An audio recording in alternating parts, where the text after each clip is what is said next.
Ah, shit. You know what that means, baby. You know what that means. It's another episode of Rated G with Gary G. Garcia and Brian T. Licata. We're doing it again, baby. Non-stop. Nothing can stop us. We just keep going and going and going. And today, I am very excited about this show. He's been on our show twice before. We got him again. I love when he's on.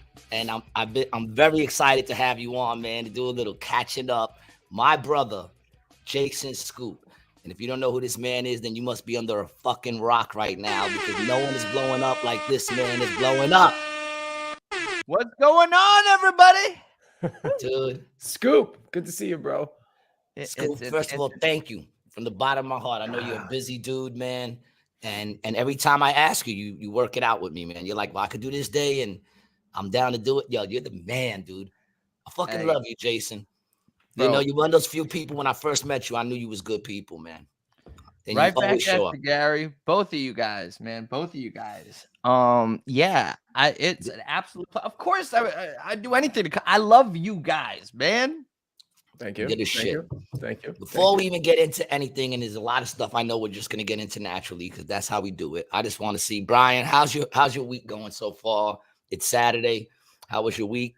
Good. I was telling Scoop right before the show. I'm just doing some video work. I've been pretty busy with that, so I'm just trying to make some scratch-ol this month. You know, a little extra skull for the pocket to maybe get some clips cut from the podcast. You know, that's what it's all in motion for. You know, man, all on the journey vibe. to be doing. Are those mushrooms? Are you eating mushrooms right now? Nah, is that a bag of mushrooms, dude? It's too early for mushrooms. Oh, okay. I was like, wait a second. What's going on over there? I'm just I'm feeling great, dude. I'm happy that we're doing the show this morning. Happy Scoop's here. Yeah, man. My week is going good, man. I was last night over in Springfield at the Comedy Cove. Big up to the Comedy Cove. And everybody, big up to them, man. The button is sticking today. It's just a click and it's sticking. Big up to my daughter Jasmine. She's out in Florida, living her best life with her husband Kyle. Big up to Kyle. Happy Father's Day to you, Kyle, coming up tomorrow. And speaking of Father's Day, big up to all the fathers out there for Father's Day. And when I say fathers, I mean fathers, not single mothers, not anybody else, but fathers. Okay. Mothers have Mother's Day. And if you're a single mother, you're doing double the work, but you're still a mother. All right? Let's get it right. You're not a mother and a father. You're just putting in double the work. So, big up to all the fathers who are doing their job and are out there supporting their families. And you're misunderstood and neglected and unappreciated. Then you're doing your job. So big up to all the fathers out there. Big up to Comedy Cove. I'll be out there again. If anyone's in the New York area, it's only like 20 minutes from New York. Go to Springfield. I'll be there tonight with my man Buddha. 9 o'clock show over at the Comedy Cove. Feeling good, man. On Saturday, I decided I was over at Ocean for a little while, and I decided I felt like one of the machines had some money in it. So I had $20. I had $20 to burn, and I was down to my last 80 cents. And I hit for $560. Whoa! So big up to a free weekend and a car note payment. Boom. Wow. 80 cents? You hit 500 off an 80-cent spin on the machine? No. I had 2 something left, and it was a bet. I could have bet 80 cents and got like 3 more bets. But instead, I went big on a 280 bet. I bet $2.80, and I had 180-cent bet left, and I fucking hit for $560, I think it was. What kind of machine was it? The Buffaloes. I love the Buffalo Stampede, dude. You had to see me. Anyone who ever seen me play slots, they know that I bugged the fuck out, dude. Once it starts hitting, I had fucking shit all over. I was losing my fucking mind. And I got exactly what I thought was there. I said, if I can get like $500, I'll be good. I hit for 560, pulled that shit right out. So I'm feeling good. And I had a gig last night that was banging, made some extra dough. So yeah, when we're talking about making dough, that's the trick, man. I'm trying to get addicted again to money. You know what happened? Like during COVID, man, I was caking. Dog. I was addicted to stacks. I just kept filling up my drawer with stacks. I was like, I want to get this whole drawer filled. And then, my son moved in and I just watched my whole drawer deplete. But enough about us. Jason, I brought you on for a couple of reasons, man. You are the epitome of striking when the iron is hot. Yeah. You saw the opportunity, man. You've been patient. You've been doing your thing, and it's paying off.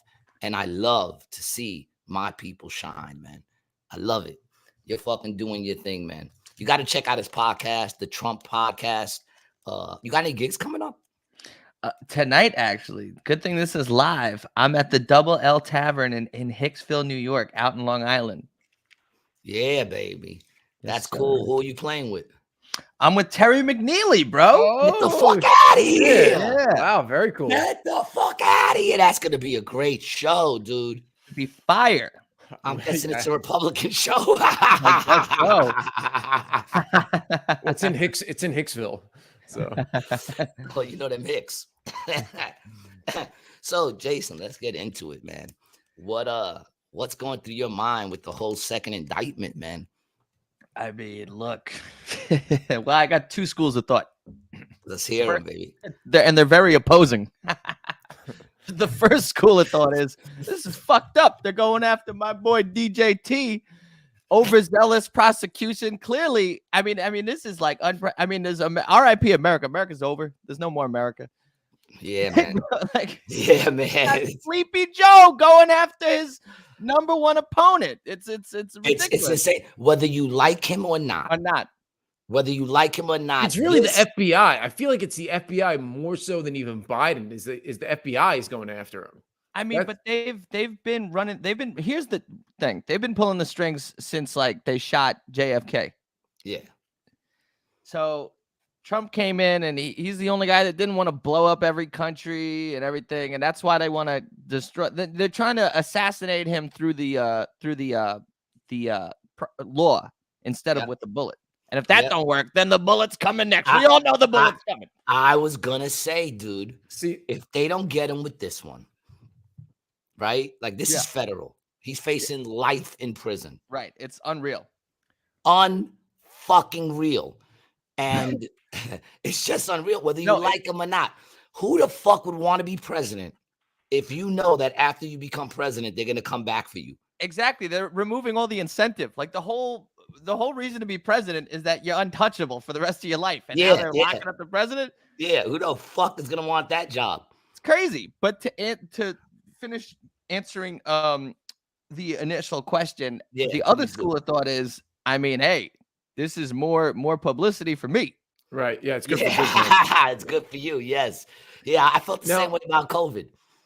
No, that's exactly how I felt about COVID. Were you into politics before? I've never asked you this. Were you into politics like as like a kid? Like, because you seem somewhat interested also in the history and the stuff behind it rather than just for the humor in it.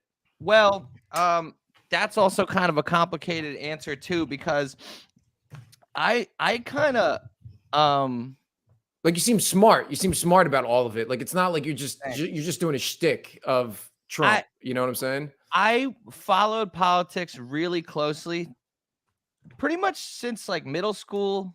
And then it peaked during the Trump years. Once Biden got in, I kind of like completely stopped watching the news, but obviously news would still find me through, because we all have this phone in the palm of our hands. So the news finds us, but I'm not really seeking it out as much, but it's slowly trickling its way to me. But I would say I'm getting back into it now that Trump, entertainer in chief, is back like more and more in the news. But I would say I'll say this, I don't have, very few of my feelings and emotions are in politics. It's all up here. Yeah. I don't have any heart in it because it's all a farce. Right. I agree. That's actually perfectly said. See, I can't do that. I can't. I can't draw that line at all. You're nervous? No, I'm not. I'm not nervous. It's more, but just passionate, because I don't really see how you can separate it. You know, I can't personally separate it from the heart because it affects all of us so deeply. You know what I'm saying? Like it really does. You know, like that's even on the always macro what people level. say when I say what I just said. People say what you just said. But I would say, when you hate the guy across the street because he voted for whoever, and now you're beefing with your neighbor, the guy who lives right across the street is your mortal enemy who you used to hang out with. You used to bring your kids to school. That's when it's like, okay, it affects everybody. But when it starts to ruin your own life, because what people are doing is they're like, I care about politics. I'm passionate about politics. But their passion is turning inward, and everybody's destroying their own life by caring about politics so much. And I think the best way to make a difference is just by being a good guy or a good lady. And that's it. Yeah, that's that independent shit that I talk about all the time. We all have an independent. And I agree with that. The part that I disagree with, instead of being mad at the guy across the street, is the two of you need to be together mad at the government. Yeah. Well, I feel like that's why people like Trump, because it's like, I don't need to be a warrior. He's a freaking warrior. Yeah. He's facing 75 felonies now, and he's like, it's just like let him be the happy warrior. I'll be here chilling, doing my thing on my end. Yeah, I'll never forget what you said the last episode that you were on, where we were talking about how some people think Trump's a bully, and you made the comment that bullies pick on the weak. Yeah. And that Trump goes after the strongest people that are out there. Exactly. He's beefing with Fox News. What other Republican candidate would be like, screw Fox News? No, he goes at Fox News. He went at the Clinton machine, the Bush machine, the FBI, the CIA, the deep state. Everybody he's beefing with is bigger than him. And if he has a beef with somebody smaller, it's because they came at him first, and he's a counterpuncher. Yeah, you're right. And the truth of the matter is, we're talking about the passion that people are into politics. What I've come to realize is people have a passion for it, but most people have no idea what they're talking about. Right. That is completely accurate. Yes. None. Zero idea. And people don't even know how many branches of government we have. People don't know there's a difference between three. Three? Okay. Yeah.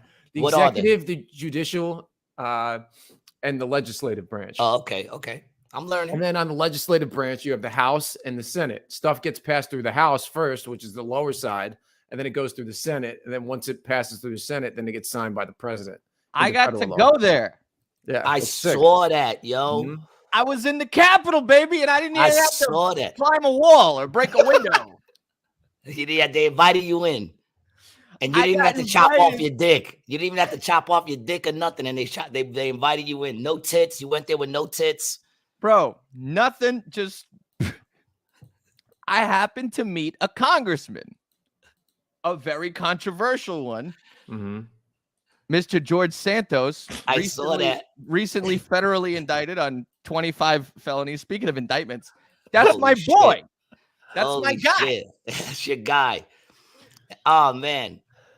I saw that and I bugged the fuck out. I said, Jason Scoop is with George Santos, dude. Dude, this dude, we might be talking to the next president. Let me tell you something.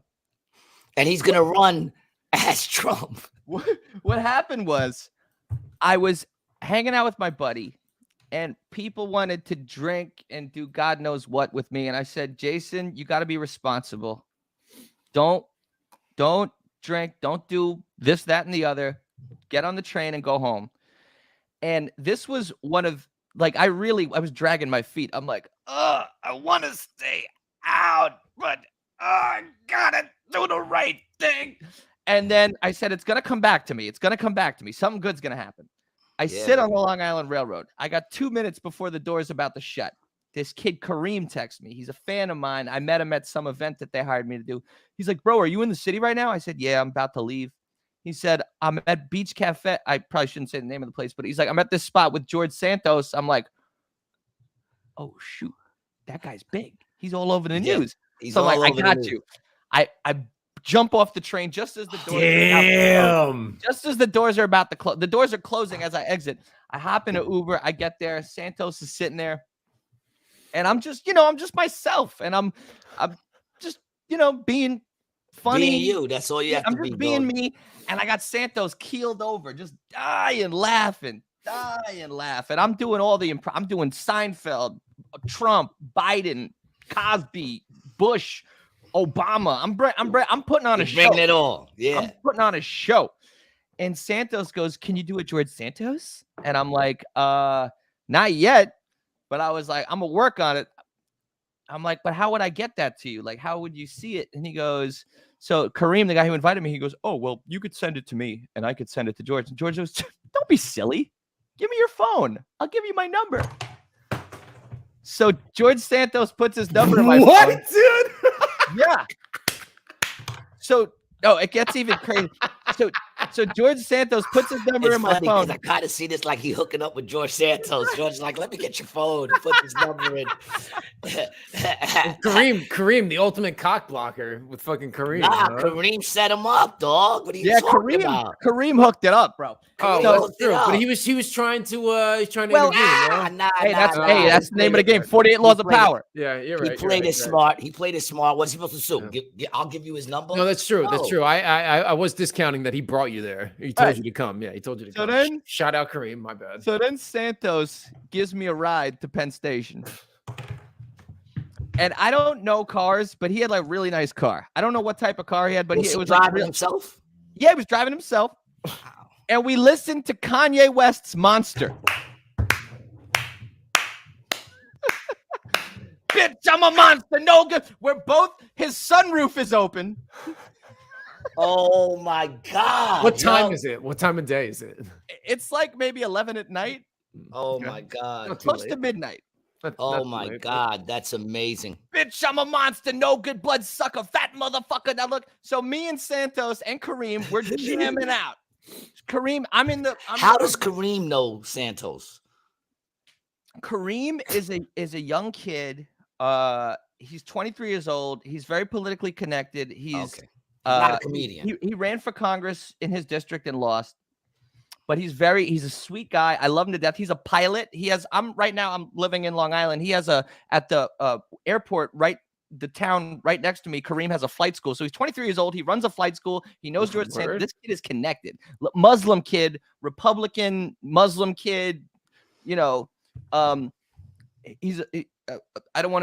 a member of the same community George Santos is a member of in terms of all types of letters and colors. Right. Yeah. Okay. And he's part of the alphabet mob, but he's not Italian. But Italian. But he'll never fully be considered a mafia mob. He is a sweetheart. I love him. He'll never be a made man. Yeah, never be a made man. But I love the guy, and I love Georgie boy. That's what I call him, Georgie boy. So George gives me a ride to Penn Station. Say goodbyes. I go home. I wake up the next morning, and I text him, George, hey, man, it was a pleasure.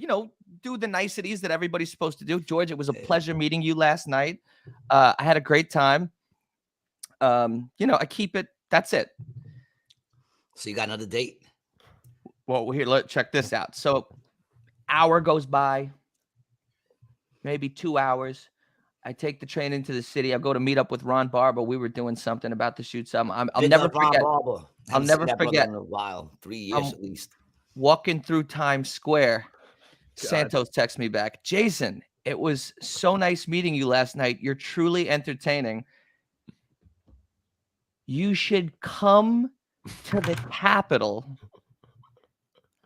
I'll give you a tour. Did you do oh my God. Did you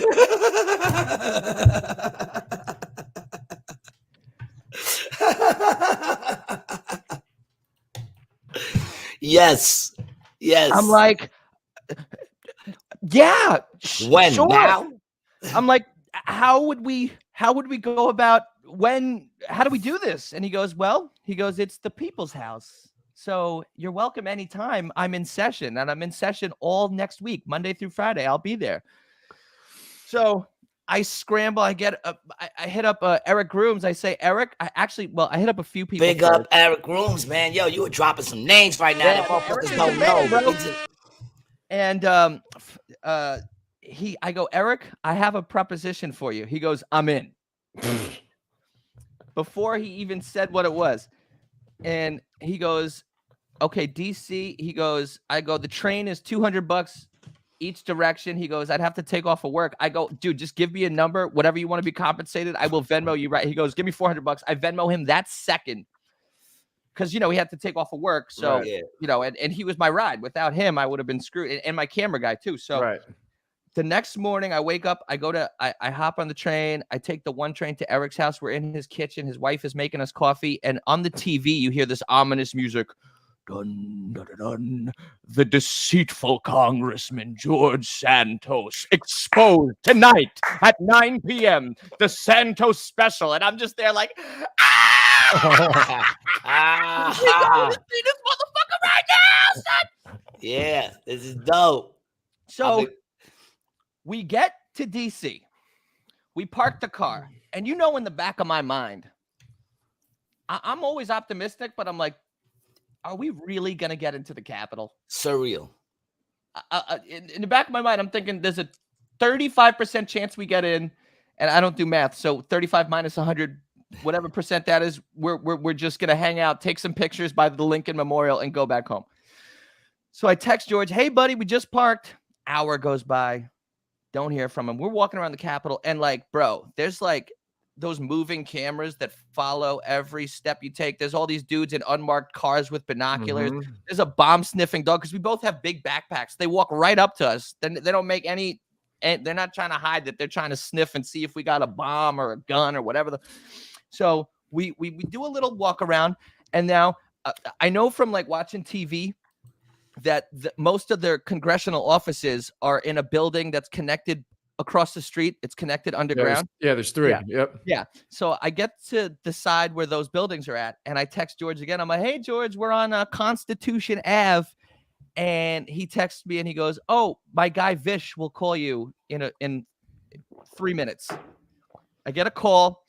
It's Vish. Vishnu, yo, shout out to Vish. That's my guy right there. Vishnu. That's George's director of operations. He's this Indian guy. Vish is the man. That's all I gotta say. I'll put you guys on to Vish. Vish is the guy. So Vish is like, what are you wearing? I'm like, I was wearing my Caitlyn for California hat. I'm like, I'm wearing a blue hat. It says Caitlyn Jenner for California. So he's like, all right, bet. So, and Caitlyn, I hang up the phone. I'm like, the hat he wore, Caitlyn Jenner for California. That's fucking great. You're amazing. I hang up the phone and I still don't believe. Now I'm like, okay, 80, 90%, 95% chance. You still feel like you're being catfish. Yeah, they like run a background check. You have a ticket in Montana that you didn't pay. You can't come in. So, and he just scoops us up and we just go in. We do a little security, like airport, not even airport. You your phone in. I just put my thing in there and now I'm in the Capitol. Now, did you go? How did you enter? Because I used to work down there. So which way did you go into the Capitol building? Did you go underground and then in, or did you get to walk in at the bottom? We took a choo-choo train. Oh, the underground train. We took a train. You took the shuttle from Rayburn into the Capitol, right? Yeah. Yeah. Yeah, it's very cool. So right now we're in the office part, and you know, there's hundreds of congressmen. There's 5 famous ones: George Santos, AOC, Chuck Schumer. You know, Anna Paulina Luna, she's sexy. AOC was there, son. We didn't see AOC, but I'm saying my point is there's hundreds of congressmen. There's only 5 famous ones. Right. Yeah. It's I'm very walking true. past each office. Everything's pretty nondescript. They have the name of each person on each office. We go down a hallway, we make a right, and then I see George's office, and his office is like, there's like lights. It was like National Lampoon's Christmas Vacation. It's all decked out. Yeah, we open the door. His office is there. Everybody's cool. It's 3 offices. It's 1 office, but it's 3 offices. He has his main one, and he has his team, and then everything else. And you know what I say? People talk shit about George. They say he's a criminal. He's a liar. A lot of people, they meet me and they just want to see the Trump. They want to see the Trump. They want to see the Trump. They want to see the Trump. Do Trump. Do Trump. I walked into George's office. And I was like, I was like on command. I'm on cue. I'm like, unbelievable. He's like, Jason. He's like, you ain't got to do that Trump stuff. Come here, Jason. He gives me a hug. And he super duper duper cool and super friendly. And then he's like, you know, we're hanging out for like 2 minutes. And then he goes, so are you guys you guys ready to see the main building? You guys want to do we're like, oh my God. Yeah. And then he took us on, one other thing. So we get in the elevator and Eric goes, we're voting tomorrow. And Eric goes, what are you doing today? He goes, nothing. I came in today for Jason.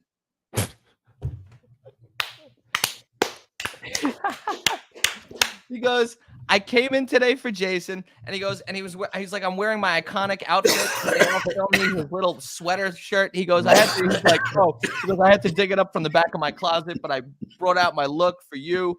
And I'm like, bro, thank you, dude. And we get down, and then he's like, we could take the train. I'm like, we got to take the train. We got to take the train. Gotta take the train. I looked at him. I'm like, bro, you're like Willy Wonka, man. Yeah, like Willy Wonka. Yeah. So then he goes, is the train operating? And the guy's like, this black guy, he's just like, yeah. So he presses a button and the train just shows up. There's a conductor. Conductor doesn't say a word. We get in the train as tight. You know, he's a big guy. So we're sitting, me and George, we're sitting knee to knee. Then you got Eric and Vish sitting knee to knee.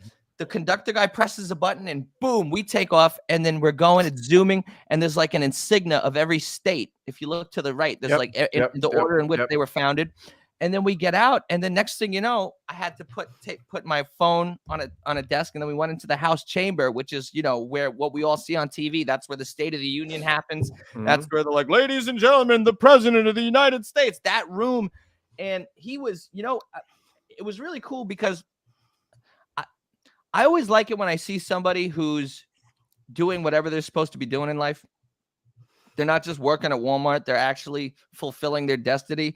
And I don't know what's in the cards for George. I don't know, you know, I hope he doesn't end up in prison or anything, but he was so excited and happy to give us a tour and show us the Capitol and show us all these details. He's like, this is my card. This is how we vote on bills. He's like, it's digital. Cool. Did he? Yeah, and he showed the lights. They have the lights up there, and then man, and he showed us all these details and everything, and it was really sweet. And then we left the chamber, and we were about to exit, and he goes, "Oh, look over there. That's where Ashley Babbitt got shot on January 6th." You know, all that craziness, and then we did you know a bunch of Puerto Rican nationalists shot up the Capitol building in yes, the 50s? He told us all about that. We saw where the bullet holes were in the ceiling and in the desk, all that. Did he tell you that congressional pages carried the guy out? Did you hear that part of the story? There's like he didn't tell me that part. A picture of young kids carrying the congressman who got shot off of it. But in the back of on the Capitol floor, there's two desks in the back corner on the left side and the right side. Did you see those little desks on the back of the floor? They used to have kids who ran messages around on the House floor, and I did that when I was in high school. Oh, that's so cool! Yeah, it's the first time he got diddled.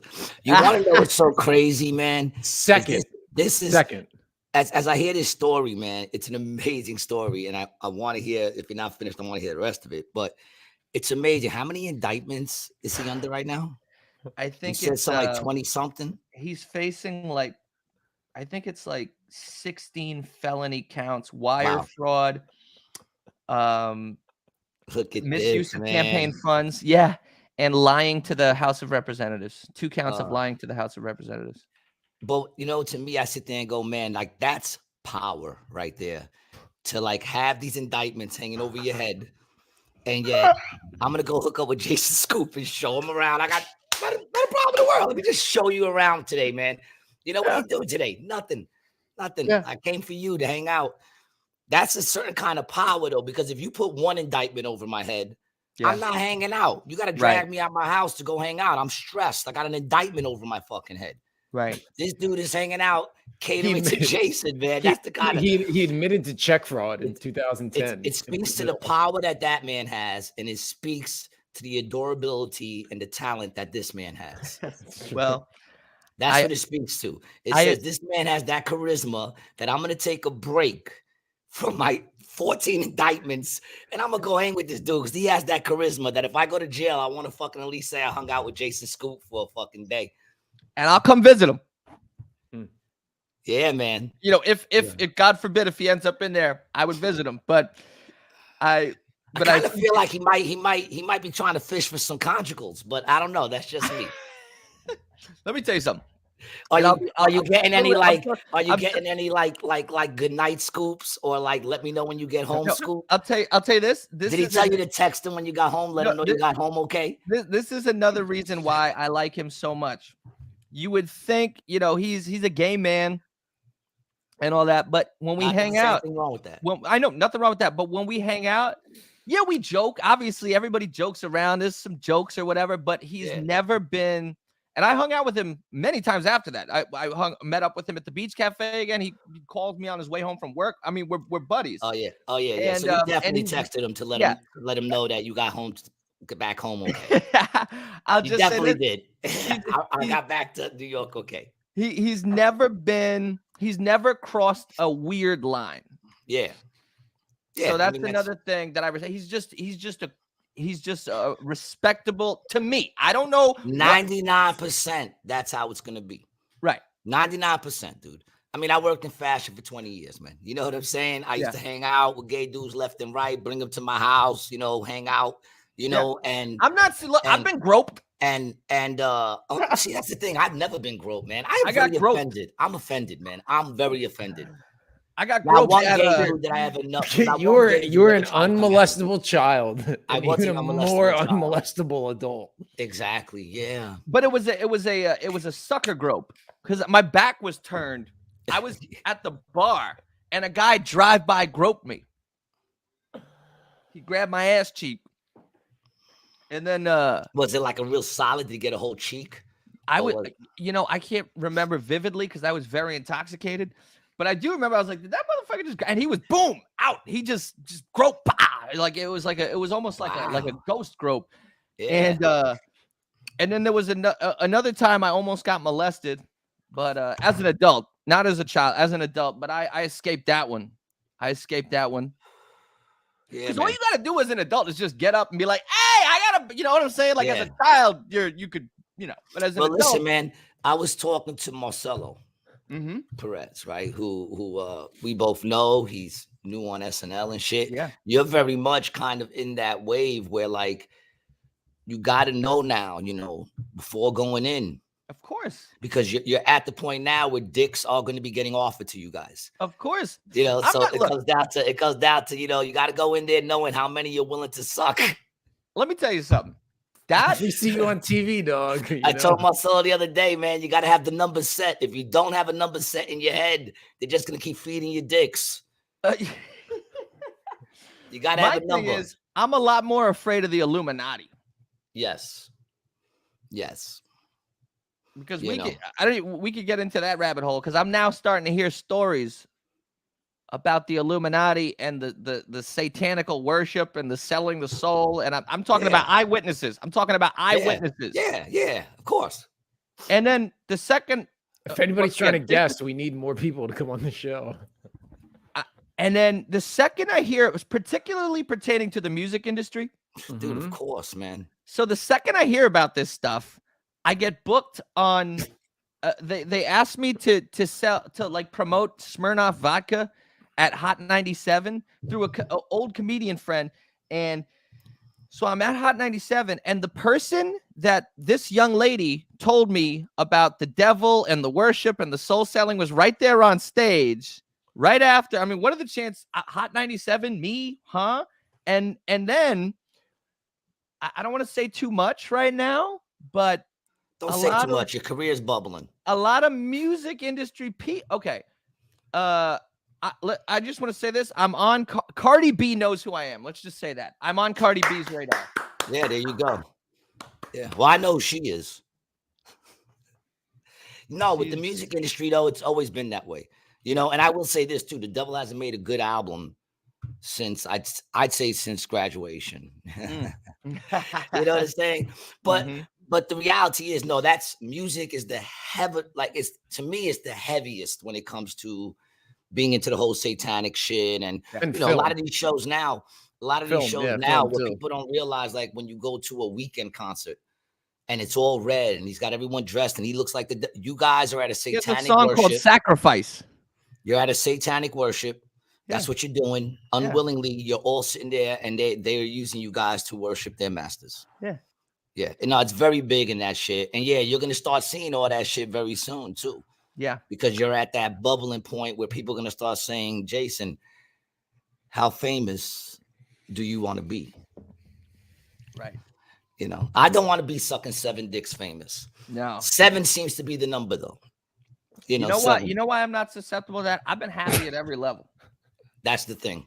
I'm always happy. Yep. I'm happy now. I was happy when I worked at a moving job. I even missed the moving job. I miss hanging out with the ex-convicts I worked with, and how much we joked around. And I miss I enjoyed. See, I've never been unhappy, and I'm not so thirsty. You see these guys? They're so thirsty. Yeah. They're so thirsty. Yeah. They're so thirsty. I'm not dying for. I got a beverage right here. I'm not. Yep. Yeah.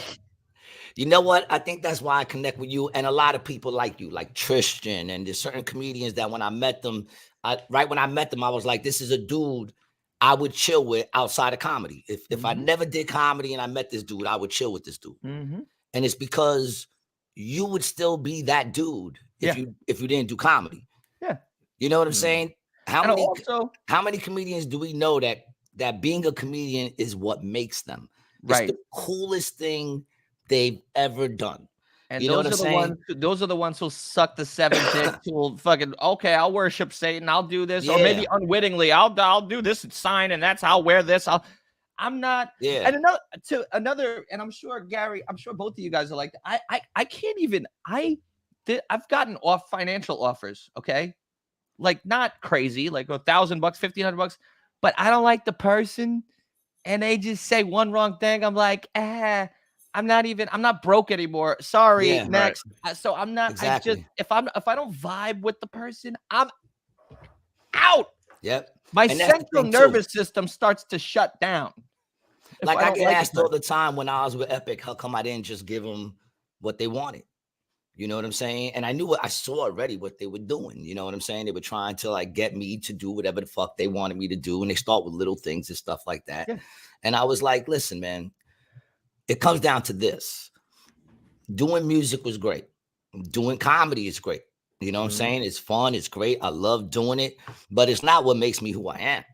You understand? Doing comedy isn't what makes me cool. It might make me a little cooler, but it's not what makes me cool. I would still be this dude if I worked at Home Depot. If I worked at Home Depot, I'd still be that dude that goes to the club and gets right in. Yep. Doesn't have to wait online. Gets right in. Goes to the bar, gets free drinks. You know what I'm saying? Walks in and people go, geez, here. I'd be that dude if I worked in Home Depot. You know what I'm saying? Yeah, I know exactly who I am, and that's how I feel about you. You're that same dude that we drinking at a bar. You're doing your impressions, even if you didn't do comedy. That's just who you are. You know what I'm saying? You just keep it real. Doing comedy makes you cooler, but it's not what makes you cool.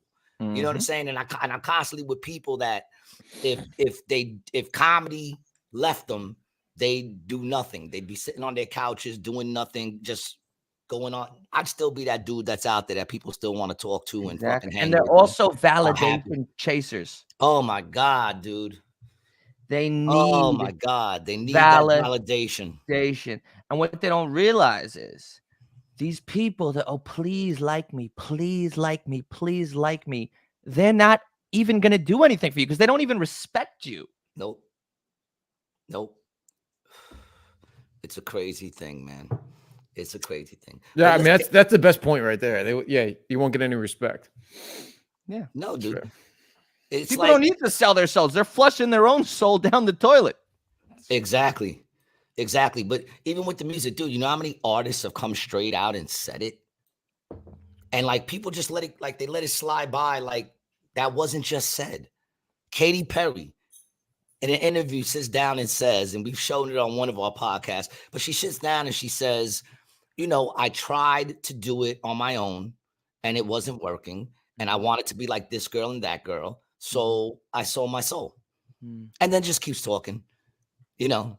And then they got Bob Dylan. They asked Bob Dylan, why do you keep performing? Because he still performs to this day. And he goes, I'm just keeping up my end of the bargain. They said, the bargain that you made with who? He goes, you know, the big guy, the devil. Right. And they constantly say this. There's mad artists who say that. Sold my soul to the devil. Sold my soul to the devil. Right. You understand what I'm saying? So it's like, I don't understand why people don't take it. It's like when people first started talking about New World Order. And they were like, oh, he's one of them New World Order. But then you go back to the first Bush and you can see every president talking about the New World Order. Every single president. But yet you bring it up and they go, oh, yeah, on that's that conspiracy shit or whatever. I mean, the reality is conspiracies are obviously existing. The whole thing is it's not just a theory anymore. Right. Because people go, oh, there's no more conspiracies. No, a conspiracy is one or two people plotting against something or somebody to, either take them out or to get some sort of gain out of it. That's a conspiracy. Right. All that's being proven now is that a lot of that shit is true. Mm-hmm. You know what I'm saying? And what's going on now with Trump is straight up, it's blatant. It's completely blatant. The federal government is trying to lock. And what's crazy is he could still run. Yeah, Gary, every time I think about the concept of him being imprisoned and still running and winning, I think of you, because when I came on your podcast and I was in a car, I remember one time I came on your podcast, I was in my ex's car. Yep. Yeah, you brought that up, and I always think about that, and it's so funny that you're bringing that up again. And it's good in this point of the conversation that you're bringing up Trump again, because we're talking all this devil talk. I'm like, bro, God is still way more powerful. Oh, so yeah. And yeah, no doubt. Like I said, I don't get all caught up in it like with fear, because I know what side I'm on. And you know what I'm saying? Exactly. I'm on the side of righteousness. I might not be 100% righteous. They got nobody Jesus, is. I'm on the side of righteousness. Donald Trump is not 100% righteous, but he's the righteous side. He's on the righteous side. I'll tell you that right now. Yeah, man. I mean, yeah, come man. on. I mean, but at what's this so point, crazy is, all right, there's so much you could take away and still have left. Mm-hmm. You know what I'm saying? Like, you could take away the fact that he's the number one rival against Biden right now. The number one rival. Sleepy Joe. You could take away the fact that he used to be president, right? He's being charged with having those boxes of classified documents. Mm-hmm. And unsecured location. Bro, dude, the shit that is going on with Biden right now, dude. Senator Grassley has come out saying that Joe Biden and Hunter Biden each took $5 million payouts from Burisma, a Ukrainian oil company, during the Obama administration. Yes. Right. Then me and Gary, we talked about this during the Trump election when Biden was going up against Trump. I was saying all this shit about how they were involved in the Ukraine. This is before we're even at war with them. 2 years later, we're fighting a fucking proxy war. And the dudes were getting money from that country. You gotta be fucking kidding me. Hold on. Let me rewind you back for a second. I love your passion. I love it. The excitement, the energy. It's got my nipples hard. But check it out. What I was gonna say is, though, just deal with that. The fact that that's what he's being charged with. But Biden had mad shit when he wasn't even president, when he was a congressman and when he was a fucking vice president. Mm-hmm. He has mad shit in a place that was accessible to anyone, including his son.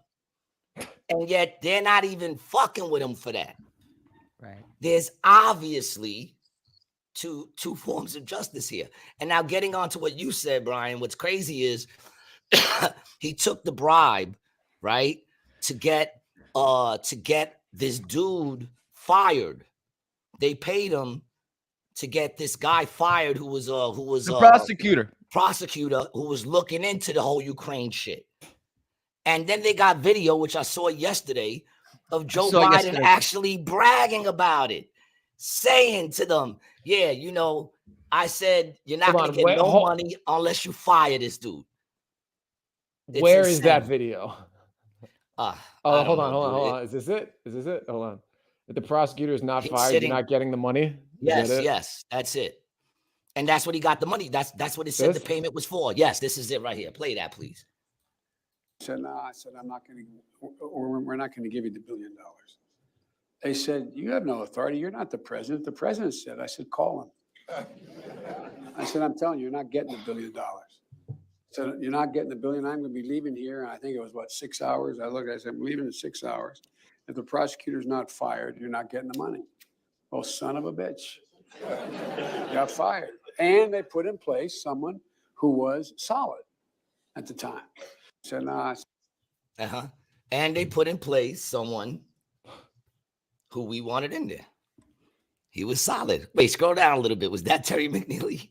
No, I don't know. Hold on. Let me go back. It might have been. Behind me is a no. Right. That's his hair.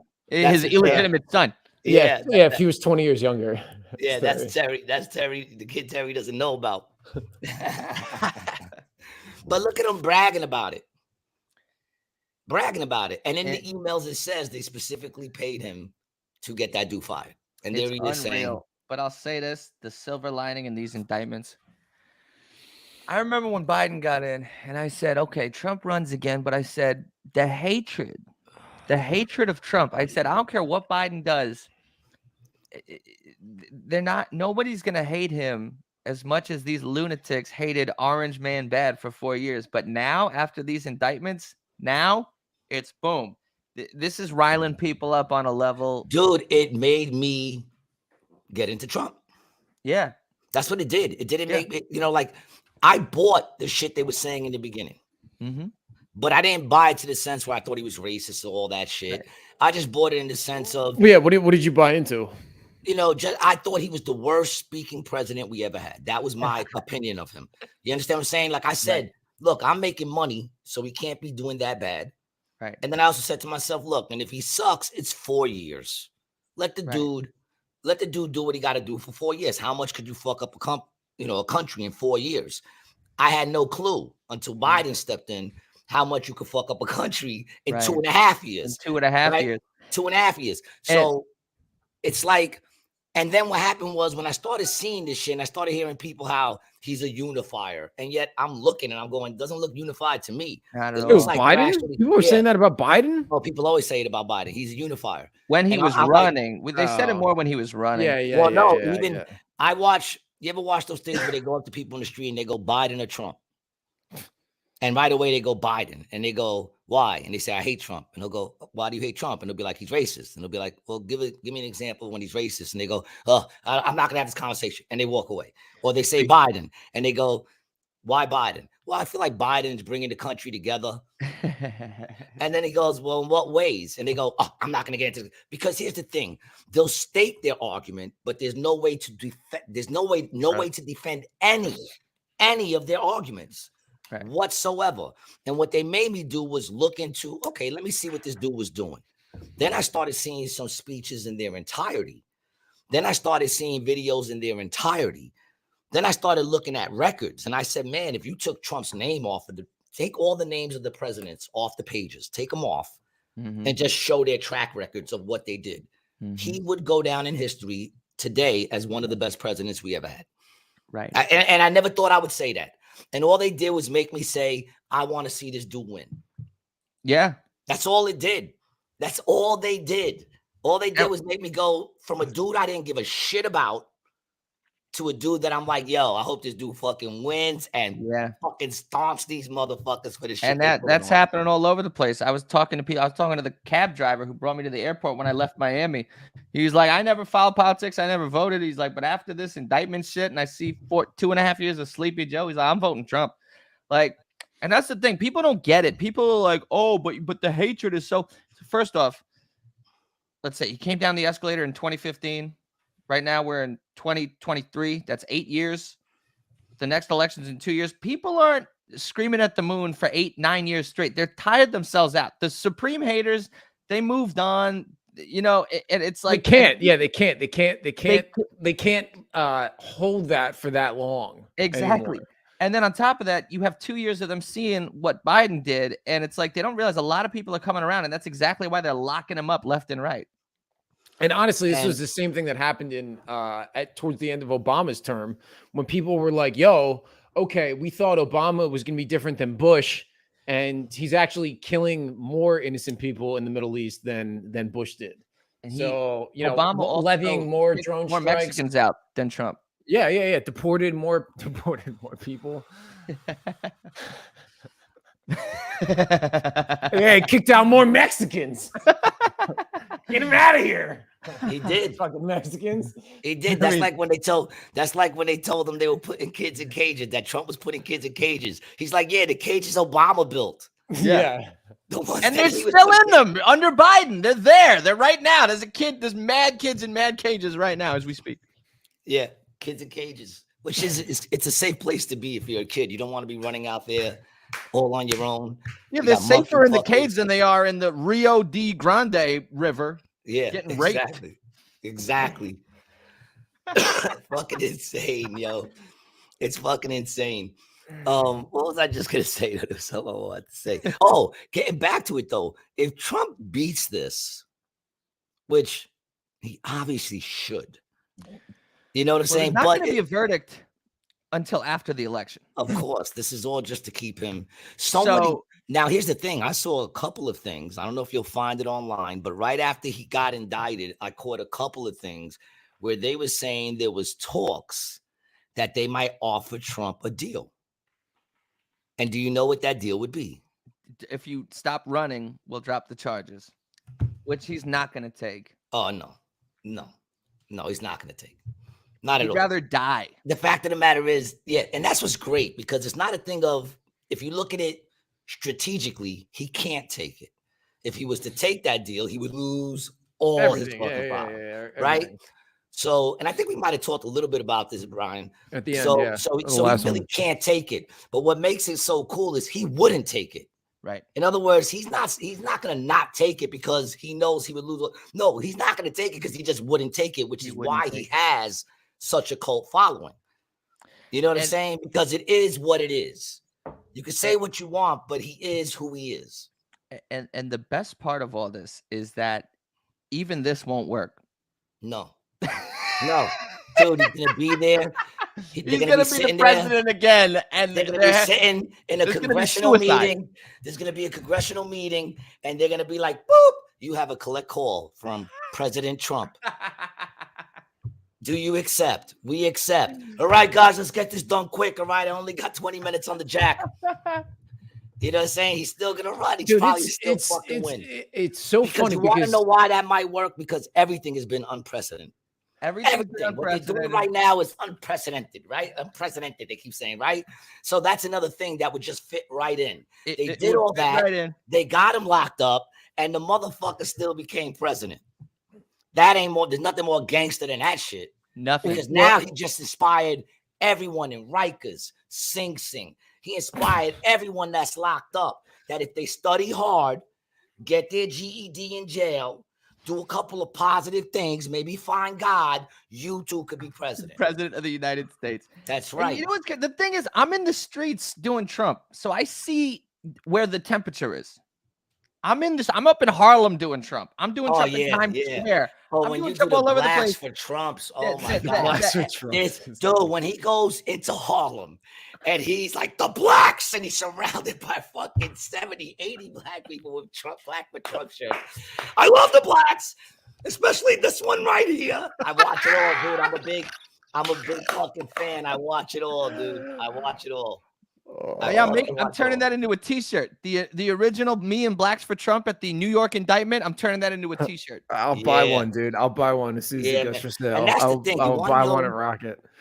Listen, yo, hold on. What you were saying is it about Trump, and it really proves what he's doing now. That the power that the government has is only how much power you let them have to a certain extent, right? And it's really been the truth for any government. Whatever you allow them to have control over you is what they can. But you can do this shit. You can be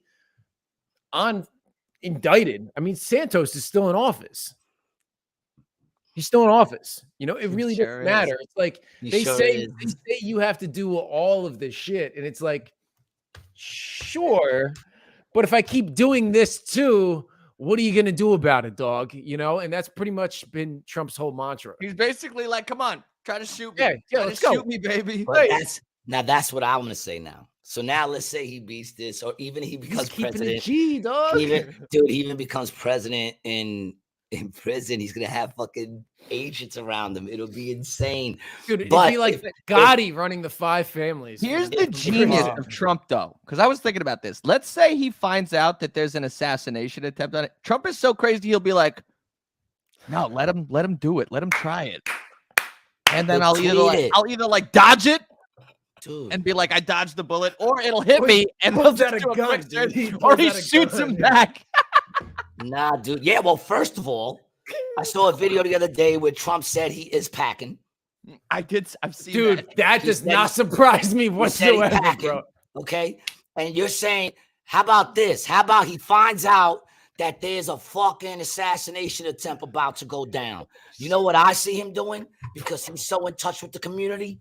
I see that motherfucker going right outside, Mar-a-Lago, whatever, and going on TikTok live and being like, I'm here. Like, what's his name? That trap dude who got murdered, like King Von. He'll be out there like King Von. He'll be out there like 6ix9ine. He'll be up there walking in front of like the biggest LGBTQ fucking building going, I'm out here in your neighborhood. Where you at? Where you at, yo? I'm out here in your neighborhood. Come get me. He'll be like, come get me. You'll see all the hearts going up on the side. Comments just flashing up. Get him, Trump. Get him, Trump. Lickety lick. He'll be up here like, yo, let's lick the block up, baby. Let's light it up. They're going to make Trump go full gangster. If you think Trump is bad now, let him do fucking 5 years, 10 years in prison when he starts getting those chest tattoos. Look what happened to Tupac when he put the thug life on his stomach. Imagine when Trump puts MAGA across his stomach, son. Now imagine what you in for, okay? Now you guys are going to create a monster. That's all they're going to do is create a monster, dude. Trump is going to be backhanding bitches, yo. He's going to be like, yo, to his man, come over here. Smack that bitch. Bow, just smacking congressman in the face. I'm telling you, they're creating a monster. They have no clue what they're doing. Yeah. They have no clue. Right. You're so right. You know what I'm saying? Trump's whole cell block is going to be insane. You know he's going to have everyone working for him. He's going to be like, look at what I've done here. I got MS-13 working with the Crips and the Bloods, all working together. We negotiated a deal between the Crips, and frankly, we call them the Bloods, and they're great people. They're great people. I'm telling you, dude. Look, nobody does prison like I do prison. It's incredible. We bring these people together. I got to. We're doing deals. It's unbelievable. No, but I want to see him, bro. Dude, that's a fucking sketch right there. Just him like at Mar-a-Lago with the fucking Uzi. Dude, I'll film that with you. I'll fly out to New York and film he's that. Gonna have campaign ads with him hanging out of fucking souped up fucking Maseratis out the window like blah blah blah blah.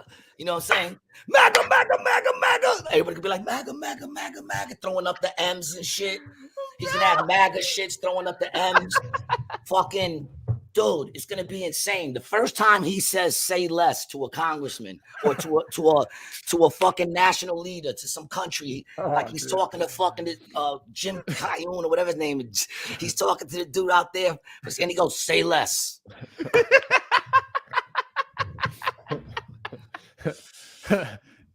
Yeah. Brian, you better clip this whole section here and fucking put this shit in stories right and now, all types of fucking. Right now, reels. he says bigly. That's his thing. Always bigly is his thing. That shit's gonna turn into like the craziest fucking shit. Say less. Say less. Unbelievable. It's You just know, fucking so real great, talk. dude. Real talk. When he starts saying real talk, oh my god! When he starts saying real talk, Do you think we'll ever get a? When he follows up fake news, when he follows up fake news and rips it apart, then he goes real talk. Gary, we got to get you in the White House. He has to give you a cabinet position. Dude. You got to be secretary of, no, not secretary. The press secretary. Shit, man. Dude, you'd be a fire press secretary. Oh, I'd be better than this bitch. Oh, yeah. Jean-Pierre. Jean-Pierre. Dude, you want to know what's fucked up is that when she first started, I was like, oh, she's cute. She's kind of hot. The more she talked, the more uglier she got. Same thing with AOC, which goes to prove to you ladies, you know. Even the redhead. The redhead, I was like, damn. But then it's like, nah, you're gross. The more they talk, dude. There's no one more gross than AOC. Yeah. She's horrible. I agree. She's horrible. She's like a horrible. I think she's a horrible human being. She's not a chick you would want to date. She's one of them chicks that you would tell your boy, why are you with her? Nah. She invited me to the Capitol. Nope. Did she? I'm thinking with my boy George. Yeah. I would just. Yeah. See, that's the thing. There's certain people like if I was to get invited by a certain person, I'd be like, no, I don't like that person. Yeah. You know what I'm saying? Because I've been in opportunities where if I was cool with certain people, I could have advanced Mm-hmm. a lot further in my career, knowing, I know I could have, you know what I'm saying? Mm-hmm. But it was like, yeah, but I'm not gonna Yeah. pretend to fucking be extra cool with this motherfucker just so I can, you know what I'm saying? Like, I don't want to Yeah. roll like that, which goes back to what you say. When you're a person that's happy in every situation, man, you know, and I think I might have said this back in our first podcast, like, what could they take from me? Mm-hmm. When you're used to having nothing and being happy in that, and Mm-hmm. finding a way to be happy in that, and used to having a little bit and then finally having something. I mean, That's listen, the man, key. To be happy on every level, you'll never be desperate.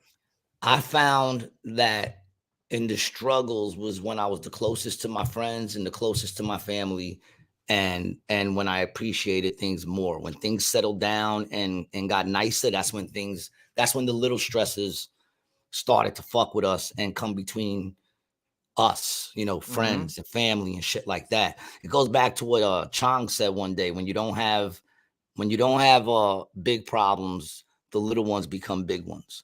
You know, I found that when you have big problems, your friends gather with you, and Right. you know, your true friends and your family, you know, you become tighter, you struggle through it together.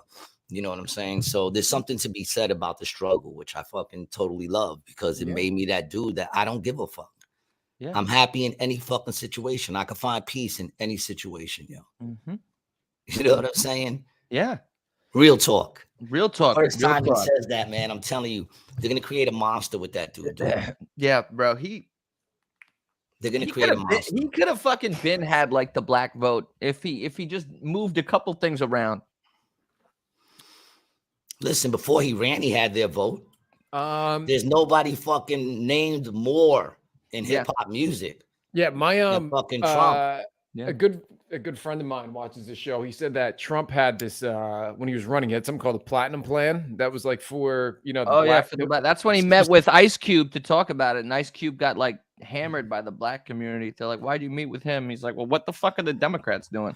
Well, Yeah, and the thing that my boy has said is that Trump was the only person to really give a plan just for the black community, as opposed to every other white politician who will do a minority bill. Right. My boy's black, and he's like, bro, I don't give a fuck about what the Spanish community is getting. Like, I don't care about that. I'm a black American. I want stuff for my community, not anybody else's. And they'll just lump everything in. It's like, oh, the black, the Spanish, the Chinese, the brown, The Democrats all together. Now the Democrats have zero incentive to do anything for the black community. If they know the vote is automatic, why do they have to do anything? We got it on lock. Exactly. And Trump was the big boogeyman. Oh, we're not him. We're not him. We're not him. But now, after 2.5, like I said before, after 2.5 years of Biden, I don't want this to be a whole political episode, but to me, everything's so obvious. Everything's so obvious. It's like Biden sucks. Yeah, it's obvious. It's just obvious. Dude, just look at what you're paying out your pocket all the time just for food. You can't get breakfast for under Maybe I should run for $13. office, Gary. Maybe that's what I should do. Run for office. Yeah, man, I told you. You should. You got the fucking hair. He's got the look. Trump is also, well, first of all, I want to say two things. One, with the Ice Cube thing, people got mad at him because he also said, I'll never have dinner with the president, which he didn't have dinner with the president. Right. He went to speak with him. And when they brought up the fact that he was with Trump, he said, Self, what's up, baby? How are you? I also saw Lauren say hello earlier. What's up, Lauren? Here's the thing. He said, I spoke to Trump because his people were willing to speak to me. And like you said, he didn't say the Democrats weren't doing nothing. He literally said, if any of the Democrats want to talk to me about it, I'll talk to them too, but they won't sit down with me. And of course, they turned it into he was rolling with Trump because that's what the media does. They manipulate everything. And they do it well, because for a long time, I was deceived. Yeah. And you get deceived easily when you don't care. And Trump, you'll notice Trump had real black people. At the White House. Obama had, hello, it is nice to be a black person here with you. Trump had like Diamond and Silk and like Kanye screaming motherfucker, like at the, you know what I'm saying? Like, and who did he get off? Who was the dude he got off to? Did he pardon? He pardoned everybody. He pardoned everybody. He was Moses. Yo, so what about the whole thing that went down? I think it was last weekend with the Pride thing where with Biden, where they were showing the dude that they took off their tops and the dudes were showing their tits. Yo, the funniest, the girls, the funniest tweet I saw on that was, I'm tired of pretending that trans motherfucker didn't look good. The one, because when I first saw that, I would comment that I'm like, wait, is that a dude or a chick? I'm like, either way, it shouldn't be happening topless at the White House. But yeah, what's going on here? Oh yeah, that was one of the best trans fucking what's the word? Display? No, that was one of the best switches I've ever seen. Really? Where is this? Which one? At the White House? The one that was topless on the wall. That looked like a chick. Yeah. No, dude. Hips, I said back. It had hips. Hold on a second. Dude. He meant to say she had hips, but it's hard to say. But anyway. Oh. No, listen. Her? I said back. Her? No, that looks like a girl. Yeah, her? dude. Yes. Hold on a second. I need to apologize. I didn't hear the voice. Invited by the White House to attend a Pride celebration with both President Biden and Dr. Biden. I, alongside other powerful voices in the queer and trans communities, were invited to be represented, seen, and heard in unique and a very special way.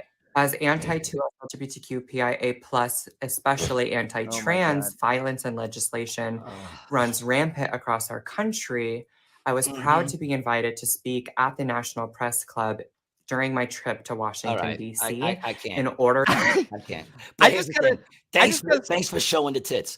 But dude, I appreciate it for showing the tits. And here's the thing: you want to know why it's so easy to say her? Because obviously looks like a her, right? And my mind sees that, and right away I say her. Simple. But you know, the Biden administration took a fine-tooth comb through hundreds and if not thousands of transes to find that one and be like, yeah, you up front, you're in. Dude. The one back dude in the with 90s. like a fucking beard and a wig, like, hey, I'm a trans. No, they didn't get let in. That one got let in. Dude, I said back early 90s, I said, right, before anybody was even talking about this, I said they're trying to pull women out of business. I said, if you look at what they're doing in Brazil and what's coming out of Brazil, okay? Now, that's the thing. If anyone could say I'm transphobic, there you go. That's her right there. She looks great. Yeah. Hot. That looks like a can't chick. say they're not. That looks like a chick. Dude, you know how many look like chicks? I always said back in the day, right, when I realized watching porn, because it's so accessible now, that it took me longer to find the porn that I wanted to watch than I actually spend the time watching it, right? Yeah. It'll take me 30 minutes to find the one that I like, and then I'll watch it for like 7-8 minutes, right? Because I'm real good at what I do. But anyway, I realized one day the reason why I couldn't watch the porn was because not the chick, but I couldn't look at the dick, right? This is like back in the 80s. I was young, right? I couldn't look at the dick, right? And I realized that the dick, you know, like it was either uncircumcised, which should be illegal in porn, you know, or it was too crooked, you know, right? Like, come on, it's porn. It should be illegal. No one wants to see that shit, right? And I said, oh shit, I got a dick preference. Gary, You know, I agree with you. There's nothing wrong with that. Which everybody has. Okay. And any dude who says they don't, okay, so you don't mind a little 4-inch flaccid.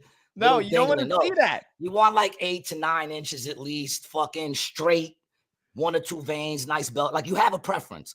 So when I realized that, whatever your maybe you like them crooked. I don't know, because maybe yours is, and we all want one that looks like ours, I guess, right? But listen, let me finish, Brian. Oh my God. Because you're not even present. You're just looking to say something. Your eyes are on your screen. I'm listening. So you become present, I'll let you speak. So I said, yo, you know, as a young kid, you start getting, oh shit, I have a dick preference, right? So before anyone says I'm trans, no, trans got me through a lot of shit, because I started watching trans with women, right? Because I figured if I'm gonna be looking for the right dick, I want nice tits and a pretty face attached to it. I figured that was less gay than seeing a dude. You know what I'm saying? It's like you want the dick there. Great point. You know, and then someone once said, well, why don't you just watch chicks with strap-ons? And you're like, yeah, they really don't know what they're doing. The trans chick knows how to handle it because it's her dick. So, you know what I'm saying? So I started doing that. So I definitely have no problem with trans women. But one thing I noticed was the most fun of the whole video is when they're both dressed. Yeah. Because you sit there and go, that one's the trans. Right. And then you're wrong. And you're like, holy shit. Yeah. The harder one is the trans. And then you're like, oh, they're going to put women out of business, yo. Yeah. They're going to put women out of business. And then look at what's going on now. That was back in the late 80s. Now look what's going on. They're trying to put women out of business. They're trying to make it that y'all ain't freaking needed. They're trying to make babies and canisters in rooms full of bubbles. You know what I'm saying? They AI got new ladies. AI girlfriends. Dude, they got AI girlfriends that start to learn and have emotions. Yeah, that's what I want in my sex doll. I want to come home from work. I want to go to fuck my sex doll and she has a headache or she's in a mood because she learns how to have feelings. You know, all you ever want to do is fuck. Yeah, that's why I bought you. You don't own me. This is what I fucking need from my sex doll. Wait, what did Self say? What rabbit hole have I stumbled across? It's weird, yo. I was talking about this the other day, but like the sex change surgery, it really is just body mutilation. You know, they can't really change Right. And the who fake you penis are. Yeah, and it doesn't like really, tattoos. Yeah, but it doesn't really tattoos is very work. artful body mutilation. And obviously, like we just saw on that chick with the nice tits that used to be a dude, that, you know, well, still is artful, a dude, but now has beautiful titties. Artful. They have beautiful titties. But yeah, I was just like reading up like a little bit of like there's like they'll put on a neo penis, like a fake penis, and it's usually small. No nerve endings. They don't feel shit. Yeah, you don't feel anything. Like it's like putting on a costume. You know, it's that's not. Why that's why they all have mental issues. They can never come for the rest of their life. They can never come. They can never come. Really? Yeah, I guess that makes sense, right? Because they're taking out, if you're a man, they're taking out, they're doling down all your testosterone. Why do you think they're the angriest people? Why do you think they're so angry all the time? Because they can't even come. If they do full surgery, they can't come. They can't come. They can't come. Right, because they would remove the sex organ. Or it's really tragic, dude. I feel bad. I feel bad for these people. No, well, the truth is, yeah, man. You know, it's you know, I feel like the ones who keep their dicks are the happiest, just from, you know, like the ones who just like change the top and they look whatever. And, you know, I mean, you look at what's her name? The one that I follow, Blair White. You ever seen Blair White? I've seen Blair White. That's another fantastic gorgeous. Transition. She's gorgeous. And, you know, she said that she never went for bottom surgery because she doesn't want to fuck up her things. And she understands that she's not a real woman. Yeah. She said for her, it was a positive thing because she does feel a little more comfortable that what she sees in the mirror reflects the way she feels. Yeah. But she's also very well aware that she will never be a real woman. And she came out and said that she wishes, and I agree, that instead of being so quick to transition, because hers was quick, she said she went in and with 24 hours, they had her on hormones. She went into the doctors. You know, they try to say that there's, and I guess some people do go through a lot of going to see shrinks and shit. I'm sure it depends on where you're at. Where you're at. Yeah, where you're at. Yeah. You know, this is from, because I follow it. This is what she said. And she said that she wishes they would put more effort toward finding a cure for gender dysphoria instead of giving in to people's gender dysphoria. You understand what I'm saying? Because to find a cure. You know what I'm saying? Wow. Yeah. And there's a dude that she does it with too. I forgot his name, but I think he's the oldest trans male. And he says the same thing. For him, it made him feel a little like, you know, for some people it's very successful. So to those people, fine. You know, do you. Obviously, I have no problem with them because I get off to them all the time in my videos. So, you know, and like I said, I got a cousin who did. Look, God bless you. Whatever makes you happy in a sense. Yeah. But when people say you got to accept me for who I am, and and this goes for anything, chicks who put bigger titties, change their face. The minute you start changing shit, the first person not accepting you is you. Right. That's the first person not accepting you. That's a really good point. So if you don't accept you, why should I? You don't even accept you. Nobody knows you better than you. So what you're telling me is you're not acceptable? That's deep. Yeah, so basically, I was just reading up a little on this. So basically, if you were a trans man, you're a female becoming a man, you just start taking testosterone shots or creams or whatever. And it's like there's people don't even want men to take TRT and testosterone replacement therapy. I mean, it's illegal in sports for men to, take additional drugs. You know what I'm saying? It's just like, it's fucking nuts. Oh, hold up, Brian. This actually relates back to my earlier point about politics and how politics is important. But I know a trans person who doesn't even know that I know they're a trans person. They've never brought it up. They're like politically, they like fucked with Trump. So you notice these trans people, it's not just a sexual thing or a gender thing. It's also like a political thing. 100%. It's like, you know what I mean? They but politicized it is what they did. Other trans person that I personally know who doesn't even know that I know. I just happen to be friends with her cousin who told me. If her cousin never told me that, I never would have known. You know what I'm saying? Yeah. So that's kind of goes back to my point of when you put politics in things, it could destroy it. I think politics destroyed the trans people. Yes. And the fucking and the whatchamacallits. The G's, the L's, the D's, the ones who dress up, the drag queen. Dude, the drag, there's no bigger, to me, there's no bigger victim. I mean, the people talking for you guys did it to you. But when I tell you, no one gave a shit. Nobody about gave a fuck. them. It was fun. And I don't mean, movie, the and I don't mean, remember the bird cage? Yeah. And I don't mean didn't give a fuck about them. Like, oh, I hope they know. They were cool. Everyone was like, they cool. They didn't care that they were doing their shows at night. Right. No one gave a shit, man. We'd be on the road in Ohio. There's a big club. There's a big club. You can tell by the hands. That's what King Handel says. Yes, that's always true. And we went to that club. Me, Terry McNeely, Mike Merck, who paid for your tattoo. Fucking, it was the only club out there. We went out there. We had a great fucking time.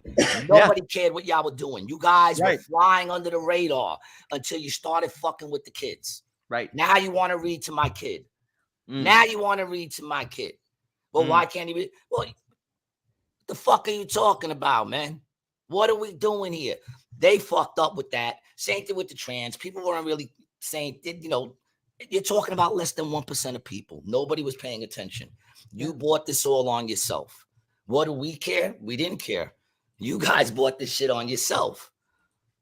Bought it on themselves. And then what happened was, it's a fucked up thing.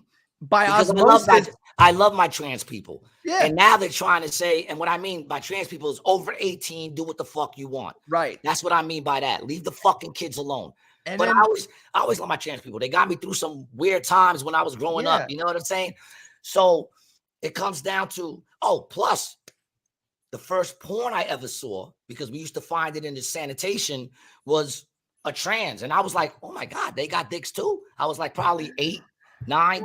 So I had, in other words, I'm not intimidated by any of that shit. To me, that was kind of just normal. Right. You know what I'm saying? Yeah. But no one went out of their way to teach it to me.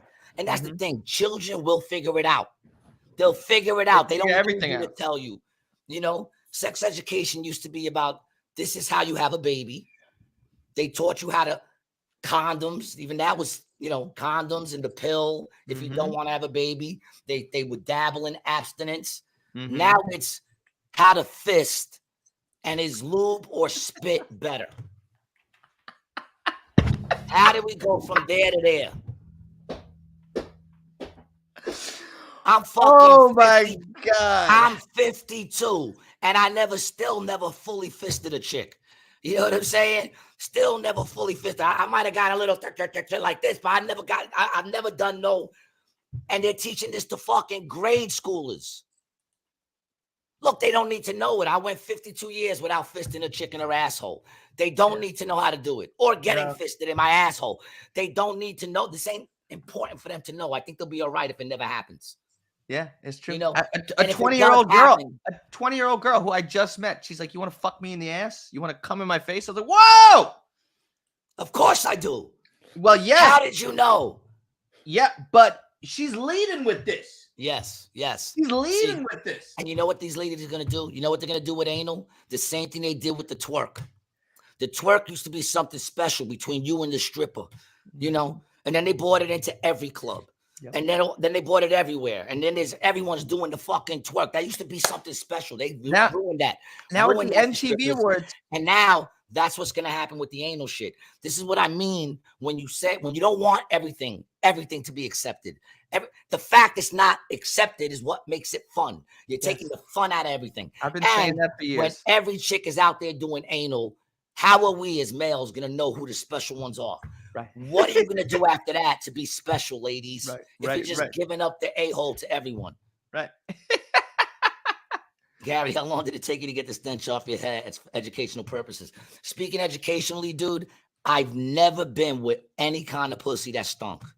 I don't even understand people who say they've been with smelly pussy. Stunk? Never. Who are you going? I heard this one dude say to me once, yo, I was with this chick, her pussy smelled like garbage. And I said, what? He said, yeah, son, straight up garbage. Like, you know, that's been sitting out there. And like, I said, and you still fucked her? Yeah, son. Insane. Yes, Insane. son. That's why I never went on any of these dating apps or any of that shit. Because there's men out there like that. There's men out there that'll go with a chick. You go, ooh, no fucking way. It's never happened. It's never happened. Wow. Sorry. Never. Stank. That's terrible. How can you even get hard if the shit smells like garbage? Yeah, that's nasty. There are some nasty individuals out there. I remember my man said to me, yo, and I'm not going to say his name, a comedian dude that me and you both know, but I'm not going to say his name. He said, yo, you ain't never been on those dating apps? I said, no. And he said, why not? I said, because motherfucker, ain't you on those dating apps? He goes, yeah. I go, exactly. Because what do you mean by that? I said, I've never done it either. I said, dude, you ain't afraid of, you're just hooking up. You're not afraid of just catching something. He said, what am I going to catch? First of all, herpes. Wrong answers. Wrong answers. I threw one out. I said, I don't know, dog, HPV. He said, everybody got that. I said, no, everybody don't got that. Everybody don't got it. Yeah. I don't care how high the percentage is. Everybody gato gordo says the man's got to have standards. But some people's standards is at least if you have 2 teeth. You know what I'm saying? And he goes, everybody got that. I go, everybody don't got that. Everybody don't got that. And he goes, well, everybody I've been with got it. That's why I've never been on that, ladies. Protect yourself. That's why it kills me too, where it's like chicks are like my body, this and that when it comes to abortion, as if the only option is to get abortion. Why not make sure you're on the pill or the thing they put in for 6 months? Or why does the woman don't got to do it? Condom. Condom. You know, there's a million ways to prevent it. Right. A million ways to prevent it. Got to leave it in God's hands. Listen, if you're a good pullout, man, you can leave it on your hands, and then you ain't gonna have no unexpected children. Don't get greedy on that last stroke. Passion. It's greed. And you know what it is, man? There was a thing back when I was growing up called consequences. Mm-hmm. There's a thing called consequences. And people need to stick, people have to understand there's consequences to the actions they do. Now here's a question. And there's still ways to get out of it, because no, you don't have to take care of that child if you don't want it and you're a miserable, stupid parent. Do you think hold on, you can leave that child at a police station, at a fire station, and just leave it right at the fire station and walk away. And that's it. Now, the dumpster, you get in trouble.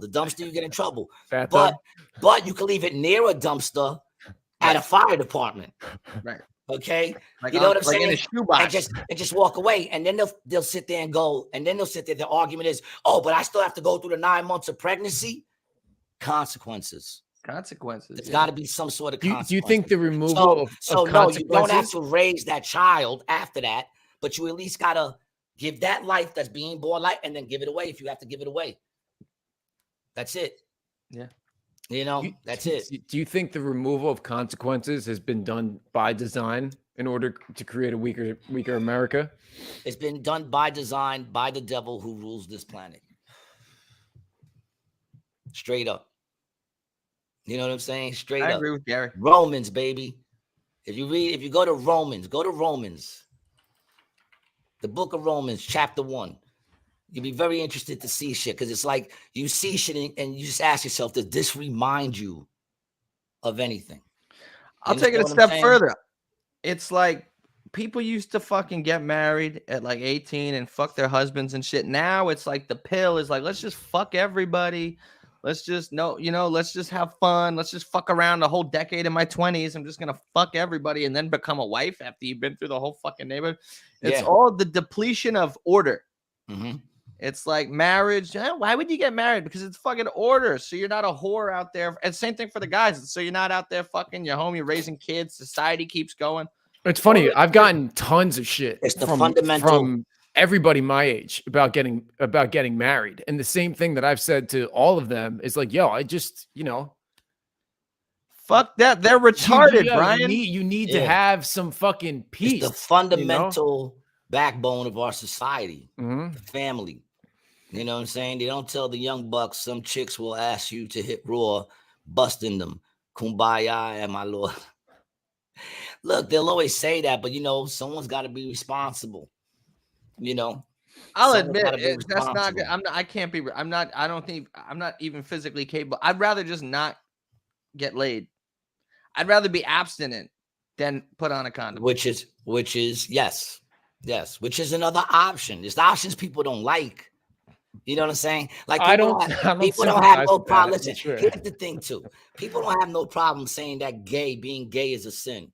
Right? People have no problem saying that, right? And gay people get mad when you say that. I think people have problems with people saying that, G. Yeah, I didn't say people don't have problems with people saying it, but people have no problem saying it. Yeah. You know what I'm saying? Right? Like religious people or whatever have no problem. Yes. Have no problem saying that being gay is sin, right? Mm-hmm. Those same people are fornicating.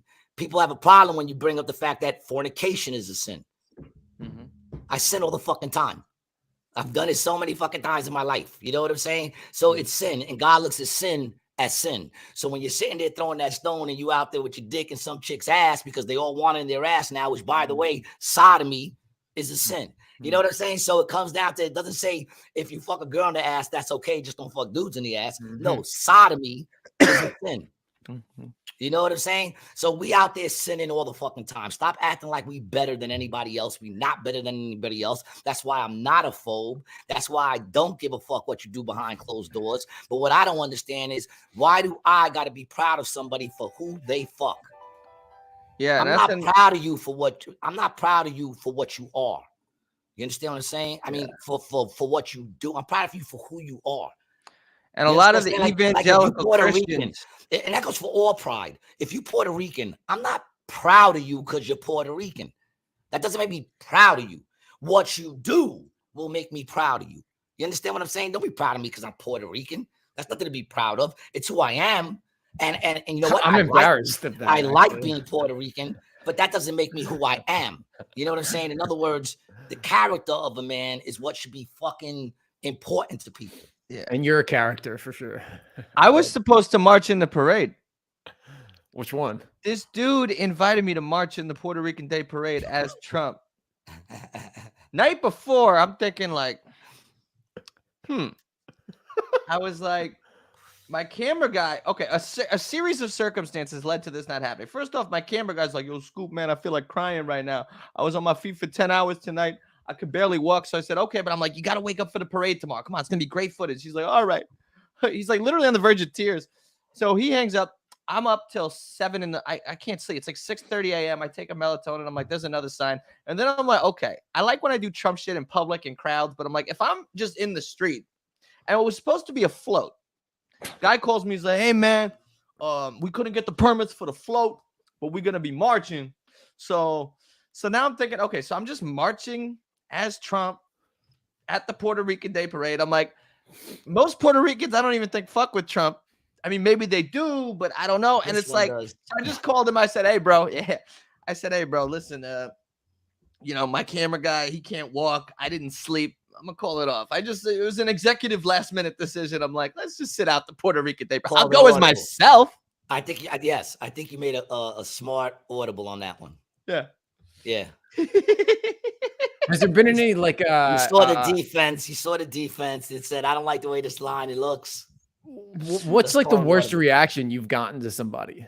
Like somebody's given you when you've tried to go up to them on the street? Honestly, I get great reactions. Yeah, People have you don't had bad really- ones? No. Occasionally, somebody just won't be into it. They'll just be like, "Nah, not today, bro. That's it."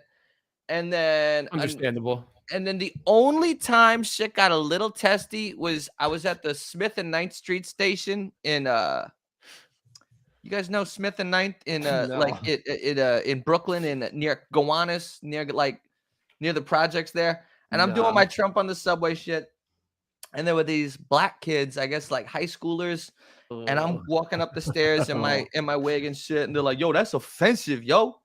They're like, "Yo," like basically insinuating that they wanted to kick my ass for being dressed as Trump. And then my camera guy's like, "Yo, let's get out of here." I'm like, "No, get out the camera. Get out the camera." I'm like, "Let's get some footage." And he's like, "No, let's go over there." I think I saw that footage. No, because he. Oh, you never put it up. That's not the one that you did with those kids, because you did another one with a bunch. No, they were all cool. They were all cool, and their parents were drinking, and I Venmoed their parents $50, and that they were cool as fuck. But no, but these kids. But my thing is, I'm like, okay, let's walk into the fire. Let's see what happens. But my camera guy is like, oh. But other than that, honestly, bro, I would love if some shit went down, but that hasn't happened yet. Dude, because every time I watch when you go blacks for Trump, I'm like, oh, dude. Oh my god. Because I just have a way with people, Brian. Yeah. And the thing is, he's not trying to get a negative reaction from exactly. You're trying, and I guess that's what people can tell is they know your intention behind it, and that's why you get the good reaction. Did you see what your boy did, Scoop? Man, those ancient Greeks are definitely in hell. Institutionalized sodomy. Richard, what's up, Rich? What up, Cubans Rich? are here in Florida. Yes, they do. They were out in full force on Tuesday. Yo, man, what's crazy is your boy. Did you see what your boy did? He went into I think it was a school thing. You know the dude that did the whole AOC, got a nice butt that you had on your show? Oh, Alex Stein. Yeah, did you see what he did when he went to go speak? Dressed up as he was dressed up as, I think what did he dress up as? Some sort of fucking animal. And he went in there and started talking. Did you see that shit? Did you see what I'm talking about? I don't think I saw him in school yet. I don't think I saw that one yet. Let's see if you can find that. Yo, that shit, your boy's crazy. He did the swimmer. He dressed up as a transgender swimmer. Is that what you're talking about? Alex is more of an antagonizer. Yeah, 100%. Like the most antagonizing thing I've done in recent memory was Caitlin Collins at the Miami Indictment. I'm like, there she is. We meet again. That's the chick. That was great. Yeah, such a nasty person. But then my boy, it's so funny how everything's connected. My boy, who's like Roger Stone's best friend, he got fired by the NYPD for being friends with Roger Stone because he's like a felon or whatever. Yeah. And then he's like, yeah, I'm gonna be there doing security. I'm like, for Roger? He's like, no, for CNN. He's like the biggest Republican militant guy in the world, and he's doing security for CNN. So he's like, I'm over here, Caitlin's here. And then we did a thing. It all worked out. It's amazing. Everything's coming up, Jason, right now, man. That's so I came this close to getting a video with Trump. You will someday. You know he remembers you. Of course. 100% remembers you. I will not be surprised. You ready, dude? I'm going to say it. I'm going to say it, Jason. I will not be surprised. You guys, there you are. I would not be surprised if he contacts you, one of his people contact you. I'm not going to be surprised when it happens. When I go on your shit and I see you and Trump chilling again, I'm not going to be surprised at all. I'm going to be like this motherfucker. No, I believe it too. You know why? And you know why? Because of what you said in the very fucking beginning, how you were going home, getting on the train, the doors were about to close, and your man told you, this dude's over here, and you said, I'm coming right now. You know what I would have did? I'd have been like, dude, I'm already on the train. The doors are closing. And I considered And I would have let that opportunity go. I would have let that opportunity go right by, dude. And never would have ended up in the Capitol. And you wouldn't have ended up in the Capitol. That's why I got to be more diligent, man, and just you know, taking advantage of those things. But a lot of times I just get, you know, I'll be like, I'm ready. I don't know. But I'll tell you this, the times that I did say fuck it and went with the opportunity, they all paid off. Yeah. So, you know, I got to stop procrastinating. But I do it so well. You know, I'm so well at hustling enough. Well, look, I said whatever makes you happy. You understand what I'm saying? Yeah, Go with whatever makes you happy. Because that's the right thing to do. Yeah, because that's what I always did, which is why I have no record. Whatever makes you happy. It's the truth, because I always hustled enough. Enough to do what I want to do. You know, not everything I dreamed of. You know, but do what I got to do what I want to do. Feel that little thing of freedom. You know, because freedom is very, you know, people say freedom, but the shit is you're always serving somebody. It's a farce. You know what I'm saying? So I guess it's all about what form of freedom feels better. Yeah. Or is better. Because if you go with your feelings, then fuck it, you might as well just be a liberal. That's such a fact. That's what it is, man. It's the and even that word feelings. Liberal, like what does that even mean anymore? What does it mean? What does it mean? What does conservative mean? Well, it's changed. It's all changed. It's all changing. Because conservative is supposed to be to conserve the good things of America, to conserve the history and the good things of America. And when it comes to history, you know, what we've all learned with history is that history, you know, it goes to the winner. Right. You know, because look at what they're doing right now with history. They're changing it around. In real time. In real time. That's the crazy shit. Yeah, we're seeing it. We're at the fourth turn. That's what we're in, that fourth turn, dude. That fourth turn. Yeah, we're actually seeing. And they're trying to kick up the alien shit too, which I think is you know, like we've talked about it before. Is like, you know, they're pointing up. You know, we got to look down. You know what I'm saying? Oh, by the way, guys, speaking of the alien shit, because that story came out of Vegas. I was talking to this girl just online, just this hot chick, and I told her like what happened to me came up, and she's like, "Bro, I landed in Vegas. I was supposed to be there 3 weeks." She goes, "I don't remember getting off the plane. I don't remember how I got home." You think the pilot roofied her? I was like, "Were you hanging out with Dr. Huxtable?" Hello, lady. So I don't know, but just another little tidbit of something weird happening in Vegas. I'm not surprised something weird is happening in Vegas, dude. It's an odd place. I'm starting to think the alien invasion is going to come, but I don't think it'll be aliens, man. You know, I think it's bullshit. I just have a tough time caring about aliens. Like, I'm like, I just can't. If my man Mark is watching this right now, he's screaming at the screen that he said that. He said, Mark, by the way, shout out to my man Mark the Rat. We got to get him back on the show because he loves aliens. Mark! But he said that he'd be screaming at the screen because he can't comment. So he'd be screaming at the screen. And I'm like, yo, man. How come he can't comment? Well, you don't have a YouTube account or something? Mark? Felons can't have YouTube accounts. Nah, actually not a felon, man. I think he just is either at work or he's not signed up. So they don't allow him to comment, but he could watch it. But he's probably yelling at the screen because you said you don't care about aliens. He said to me the other day he sees more evidence of aliens than he does of God. And I couldn't stop laughing. I just couldn't stop laughing. That's my dog. Me and Mark are living proof that you could get along, man, even if the other dude's completely nuts. Yeah. And you both agree on that. I said it, Mark. I said it. You're completely nuts. He would agree with you, though. No, not really. Not really, because you got to understand, people who are lost, they think I'm crazy. You know what I'm saying? Gato Gordo says, I treat these social issues like border collies. The people who are truly in charge use propaganda to hurt us where they want us to go, either to fight amongst ourselves or just to comply and buy. And by the way, speaking of propaganda, Mark's right. Mark's right. Both fairy tales. Yeah, you know what, man? It takes a lot more to believe in nothing. It takes a lot more faith to believe in nothing there, Gato Gordo. Okay?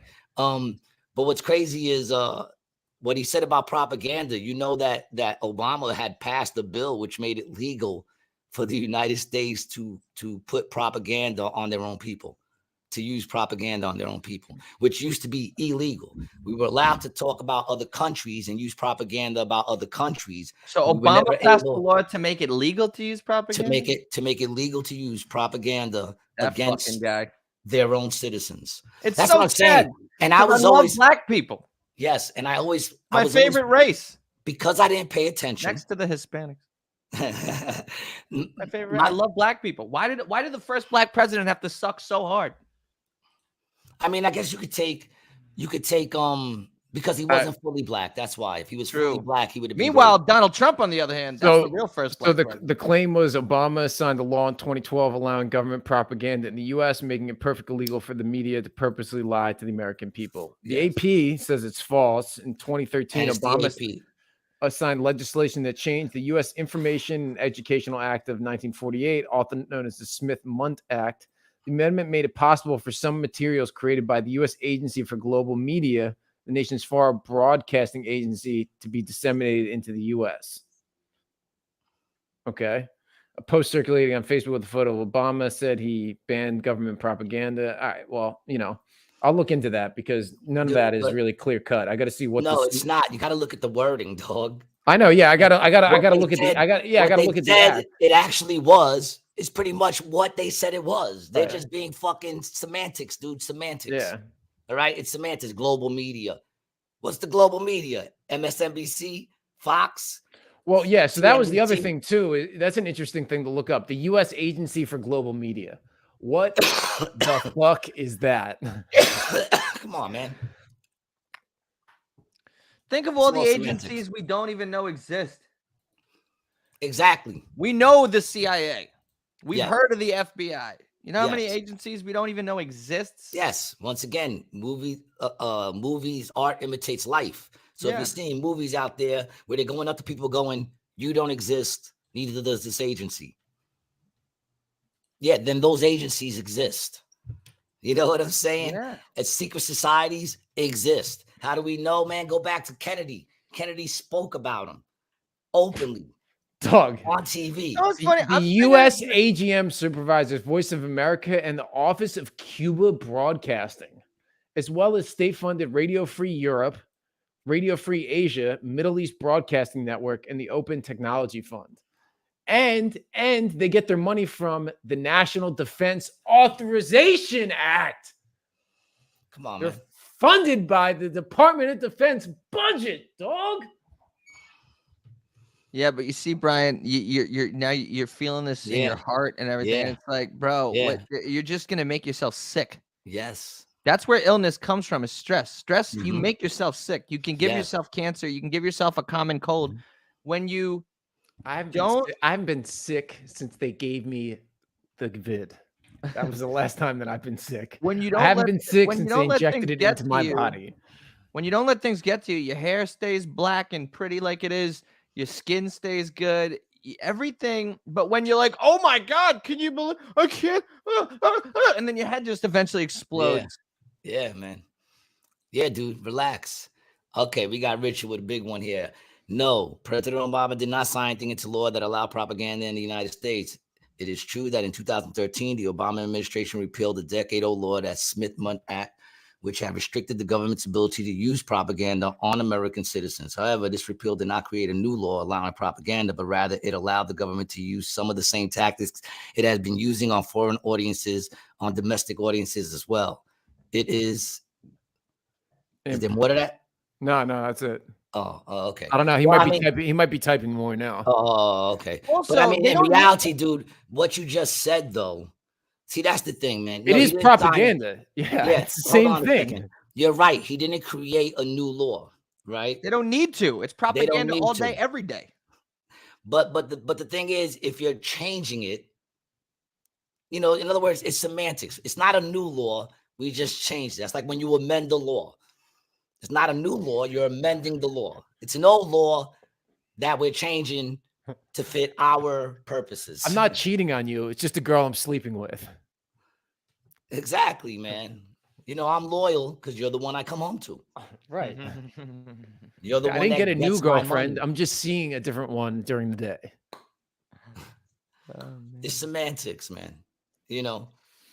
And the thing is, does it even matter? Because if you look at what's going on now, they're doing whatever the fuck they want. I love when someone says they can't do that. Who can't do that? You can't do that. I can't do that. They can do whatever the fuck they want to do. And who are they? Them. I don't get to sit at the meetings. No one's ever invited me, but them. Republican, Democrats, them. Okay. Don't get it twisted, man. Don't get it twisted. There's always that chance that, you know, and I still think there's a lot of them in cahoots. That's why they don't like Trump. Yeah. Because he's not part of the gang. He's mad. Trump is mad because, you know, like they didn't invite him into the He-Man's Woman Haters Club and all the little clubs that they had. So now, you know, it's like what Sonny Bono did, just on a higher level. You know, Sonny Bono, they didn't let him get, I think, a permit for a restaurant he wanted to open. No problem using those pronouns, though. Yo, Sonny Bono supposedly wanted to open a restaurant. They wouldn't give him permits. He said, fuck y'all. I'm going to move here. I'm going to fucking get in control of this fucking state, wherever it was. I think it was Florida, wherever he fucking was the governor or whatever. And he did it and then gave himself the permits. Trump is that on the higher level. You know what I'm saying? And that's what I'm saying. Instead of saying, can you believe this? Can you believe that? Look at the rules and figure out a way to win. Oh, yeah. That's the most gangster shit that he did when he said, when they say he don't pay taxes. And he said, no, because I manipulated the laws that you set. If you don't like that, change the laws, but you won't because your friends manipulate the same laws that I manipulate. Exactly. Wokeness is great for smart people because you can manipulate woke people to win at life. They're so easy to manipulate. They're like rope. They're retarded. You can't say that. Oh, oops. I'm just fucking with you, dog. Come on, man. I don't know. YouTube. Oh, no, it'll pull us off of YouTube. But don't forget to follow us on Rockfit and Rumble. Nah, but listen, man. Rumble's where it's at. You can say I finally got monetized on YouTube. I've made $2. All my videos are unmonetized.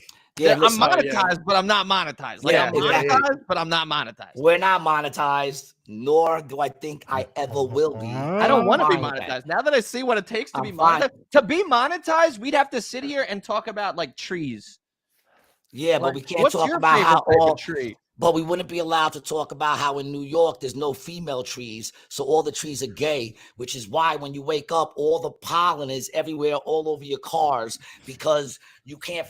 They got nowhere to fucking bust their nuts, so these trees are busting their nuts all over your fucking cars. And Gary found a way to make trees not unmonetized right there. Now you can't even talk about fucking trees. Because they're part of the fucking alphabet community. What did Gato Gordo say? I saw you bought something up. They're turning the freaking trees gay. Manipulation of the uneducated. Gato Gordo said that's the basis of Trump's plan. Gato.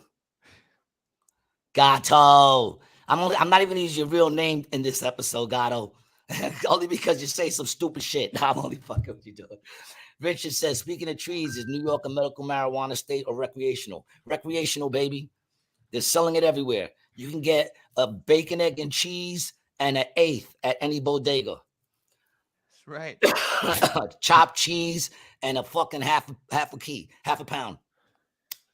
And probably a half a key too, but that's a little not as legal.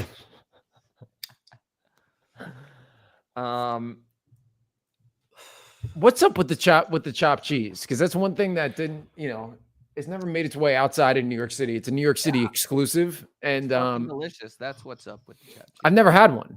I've always eaten cheesesteaks, being from the Philly area, and they're different. They're not the same. Cheesesteaks are overrated, in my humble opinion, unless done properly. But I've rarely had it done. Like same thing with Cuban sandwiches. Cuban sandwich is one of my favorite sandwiches, but 90% of places don't do it right. I would also agree with that about the cheesesteak. Most cheesesteaks are just okay, unless you have a really, really good one. Donkey's in Camden, #1 cheesesteak in the world. I have never had a chopped cheese. Really? That doesn't surprise me. The onions, right? The onions, it doesn't seem like something you would order. You can order it without onions. Yeah, I don't need it. You can order anything without onions, Brian. I know, but it just doesn't seem like something you would order. I don't even, honestly, I have no idea what it is, to be honest. It wasn't a big thing in the store. My shit was bacon, egg, and cheese. It's basically just they take a burger and they chop it up. All the ingredients burger meat. Burger chopped up, burger meat, and they chop it up. And some places put adobo seasoning on it. Some places put, some other type of shit. There's different burger meat spots have different ways of, but it's really good, man. It's really good, especially with pickles.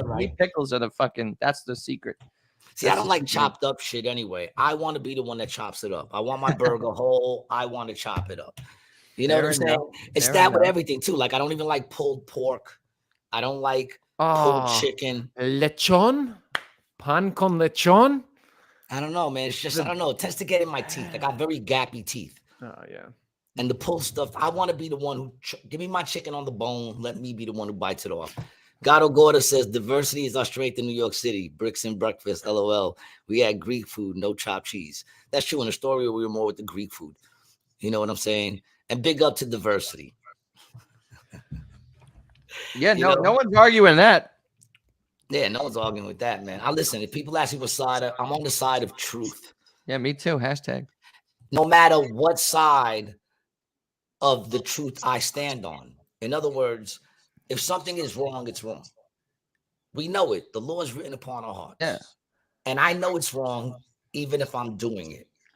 Yeah, like I lean more towards the Republican Party, but I hate them too. I fucking hate them. I hate the fucking Republicans. I hate. Like, I'm all about God. I met some evangelical Christians. Fucking what the fuck? Like, everybody is fucking. Rated G, shout out to God. Shout out to God. But up, man. I mean, everybody's fucked up. Everybody's human beings are pieces of shit, regardless. You know, across the board in general. There's some great ones like you guys, and other people that I fuck with, but most people just suck. You know, it's like I always like to believe that, because here's what I say about sucky people, right? We tend to give them so much power in the sense of you could be chilling all day, right? Mm-hmm. And then go to 7-Eleven, right? Like you could leave your house at 8 o'clock in the morning and then go to 7-Eleven, say around like 2 o'clock, right? Mm-hmm. And too many gods are the right God. Before that, he said religion is the problem. Is the problem, yeah. We'll tap into that in a second. We'll touch that, Gato. I don't want to let that go, but I just want to make a point. You leave your house at 8 o'clock. Now around like 2:30 in the afternoon, you go to get something at 7-Eleven, and somebody cuts in front of you online. Not just cuts in front of you, but bumps you and then turns around as a real dick to the point where you're like, just pay for your shit and go. And then you're like, people suck. You know what I'm saying? Right away, you're like, people suck. Meanwhile, when you think about it, from 8 o'clock to fucking 2:30, you were interacting with people on the road. People, you know, there's interaction all around you, whether you're walking in the street or whatever, and nobody sucked towards you at all. But then that one person is a dick, right? And you say, everybody sucks. People sucks. Man, people fucking suck. Well, now you turn that around and you happen to have one of those days where everything's fucking with you. People are cutting you off in your car. You go in, people are being dicks around you. Everyone's being a dick. And then one person comes up to you and does something really cool that changes your whole attitude. You're like, wow. You say there's still some good people in this world. You understand what I'm saying? Like, in other words, you don't credit you don't go, people are good. Right. You say there's still one or two. Meanwhile, you're forgetting about all those people that didn't fuck with you, that just walked by living their life like you walked by living your life. Right. You know what I'm saying? But yet you condemn everyone. People suck. But person does something good, you go, there's still some good people. It's kind of the way we've been groomed. We all get groomed. Yeah. You know what I'm saying? So when people talk about like, oh, they're trying to groom, we all get groomed in some sort of way. It's who's doing the grooming. And when it comes to the kids, I'm the parent. I'm the one that grooms that motherfucker to think my ideology. That's my kid. Right. You know? I don't know, man. But I think it's programming, man. You as an adult, you got to deprogram yourself from everything. You got to deprogram yourself from. I call it like mining. I learned shit from talking to Gary, from DMing somebody that commented on my thing, and I learned more about the music industry, talking to somebody I met at a bar, mining. That's how I learn about the world, by literally one-on-one talking to people. If it's from a news site or whatever, then it's like, okay, there's some agenda here. There's something. They're sponsored by, whoever. But I find the best way to learn about, find the truth and find everything is by mining, talking to the cab driver, talking to Brian, talking to Gary, talking to some fan of mine in Ireland in my DMs, just talking to people I feel like I'm in the woods with like in Africa with a machete, going closer and closer and closer to truth. Yeah. Let's go back to what Elgato said, man. Religion is the problem.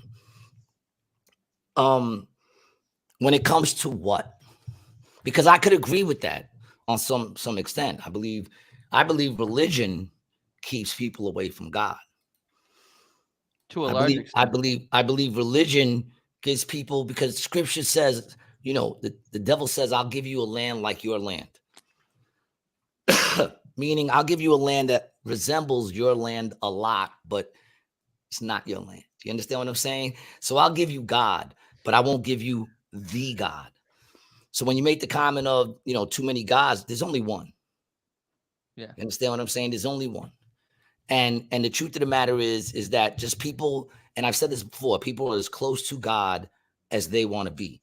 Because if you really want to know God, he's going to lead you to the wisdom. That's where the thing of taking in wisdom comes from all over. There's wisdom all around. And God doesn't pass around a collection basket. No.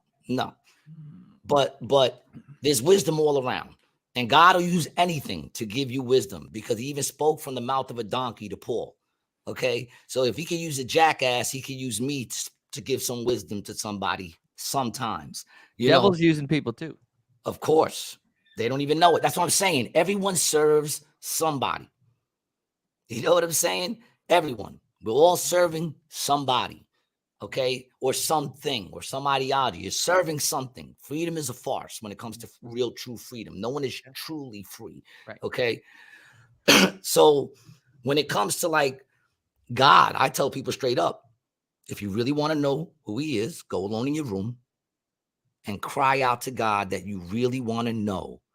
One, if he exists, and two, if he does exist, then who is he? Because the reality is most people know God like I knew Elvis. I know the stories. I know all the songs if they pop up on the radio, but I never met the motherfucker. I can't really tell you one thing about him. I can only tell you the stories. But when I tell you God is a true and living God, and if he could create all these miracles and create life, then why can't he speak to you?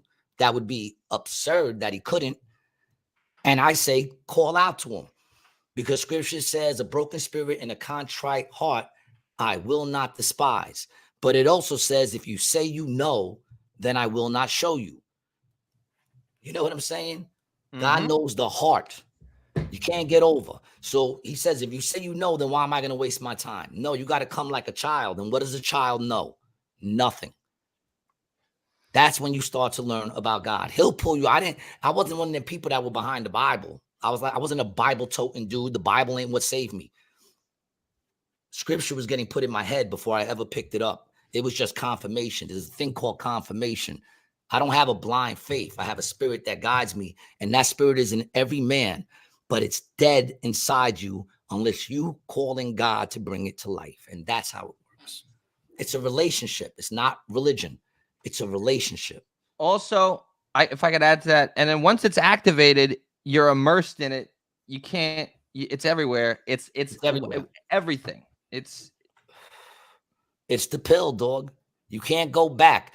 I can no longer. It's sad for me in this world because ignorance seems to be what propels you. You know, the wise are looked upon as fools now. You know what I'm saying? Wisdom has become the thoughts of the foolish. You know what I'm saying? It's crazy. And I get it. I get that it sounds mad and it sounds crazy because there was a time that I sat on the other side of that. And when people talk to me, I'll be like, that shit is crazy. But it wasn't until the day that I, by myself, really wanted to know that I started seeing things. Because he says, you know, I stand at the door and knock. He's a gentleman. He doesn't come kicking through the door. He stands at the door and knock. Whoever opens that door, which a lot of people open the door. That's what it is when you start talking about God and start seeking. We open the door. A lot of people open the door.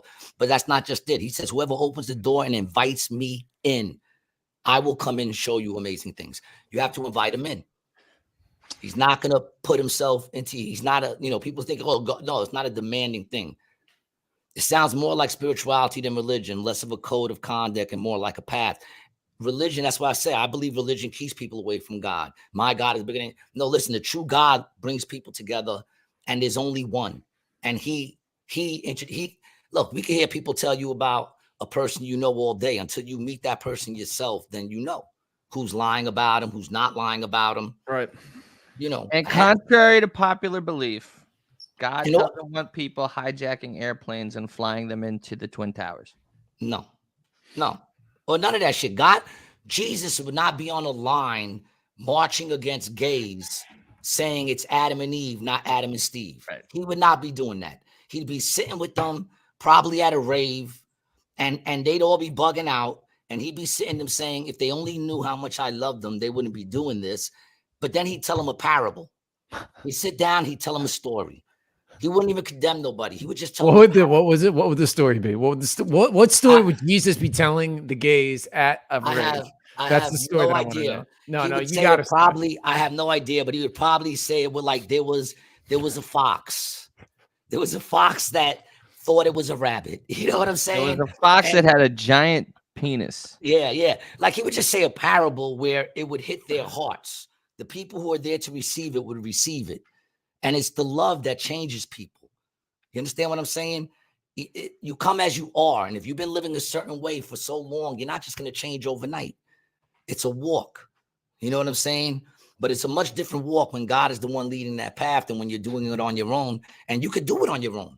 But there comes a point you have to ask yourself, how far has it gotten me? I've been doing it on my own all my life. Where's the joy? Write a parable that Jesus gave gay men. Oh my God. Chat GPT.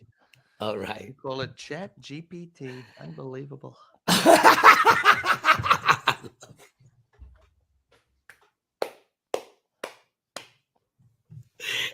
Unbelievable. It's a pretty good Unbelievable.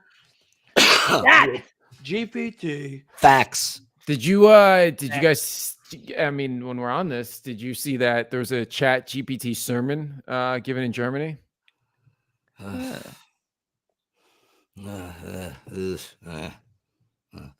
Like I said, Brian, when your heart's into it too much, which don't get me wrong, my heart, of course, is in it. But when you start getting overwhelmed by feelings, then, you know, it's sickening. Like he said, there comes a point like it's never ending. And the reason why it's never ending, what most people don't realize is that this world is set up to keep us distracted. Mm-hmm. That's what it's set up to do, to keep us distracted. From what? From what? From God. Yeah. What's the purpose of life? Well, we were made to love and to be loved by God. We were made to be in relationship with God.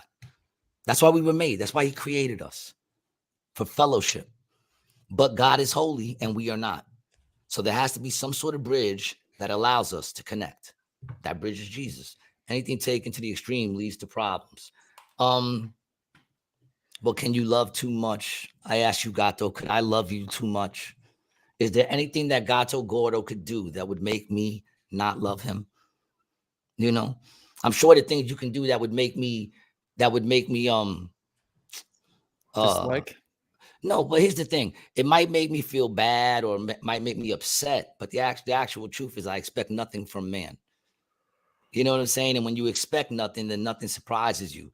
And when you respect the fact that everybody falls short and we're all just human beings trying to make it through this world, then you know, then it's easy to forgive. You know what I'm saying? And that's anything. I know a woman who her son got murdered in Queensbridge, and she went to the whatchamacallit, no, to the, you know, the sentencing of her son's murderer. And you know, he accepted Jesus with her. And to this day, she visits him and puts money in his commissary. You know what I'm saying? That's a crazy kind of forgiveness right there. Because you know what it is that when you start to realize the spiritual realm of things, because everything that happens in the physical is also translated in the spiritual, man. There's two realms. And the fact that we're able to move and have conversation and give thought is proof of it. There's two realms to this. You know what I'm saying? And in the spiritual realm of things, man, death and all that really don't matter. Yep. You know, it's vicious in this world, but death is death. And if you're a believer and you are in Christ, then that's where the rubber hits the road, because it's like, if there is a better world than this, then what are we afraid of? You know what I'm saying? What can man do to me if I know that God got me in his hands, and that once my life here is over, there's the problem is that and it's funny because I said this to someone the other day. The problem is when people tell people, about God, it's hard to believe in something, and it's hard to have faith in promises that you don't know. God makes promises to us that are worth clinging to. You understand what I'm saying? Inner peace is priceless and real quick with it, and hard for some to attain. Yeah, man, because you can't do it on your own. And I mean, that's a fact. Even you can find inner peace for a while, even in a false God, because every religion has truth. In order to have a really good lie, there has to be a lot of truth in that lie. You understand what I'm saying? So religion gives you a lot of truth, but what they'll do is they'll have that one door that really is the truth. A half truth is still a lie. But there's enough truth to find for a while. You know what I'm saying? There's enough truth to get you to that door. And believe me when I say God's so powerful that even if you just open the door, good will come out of it.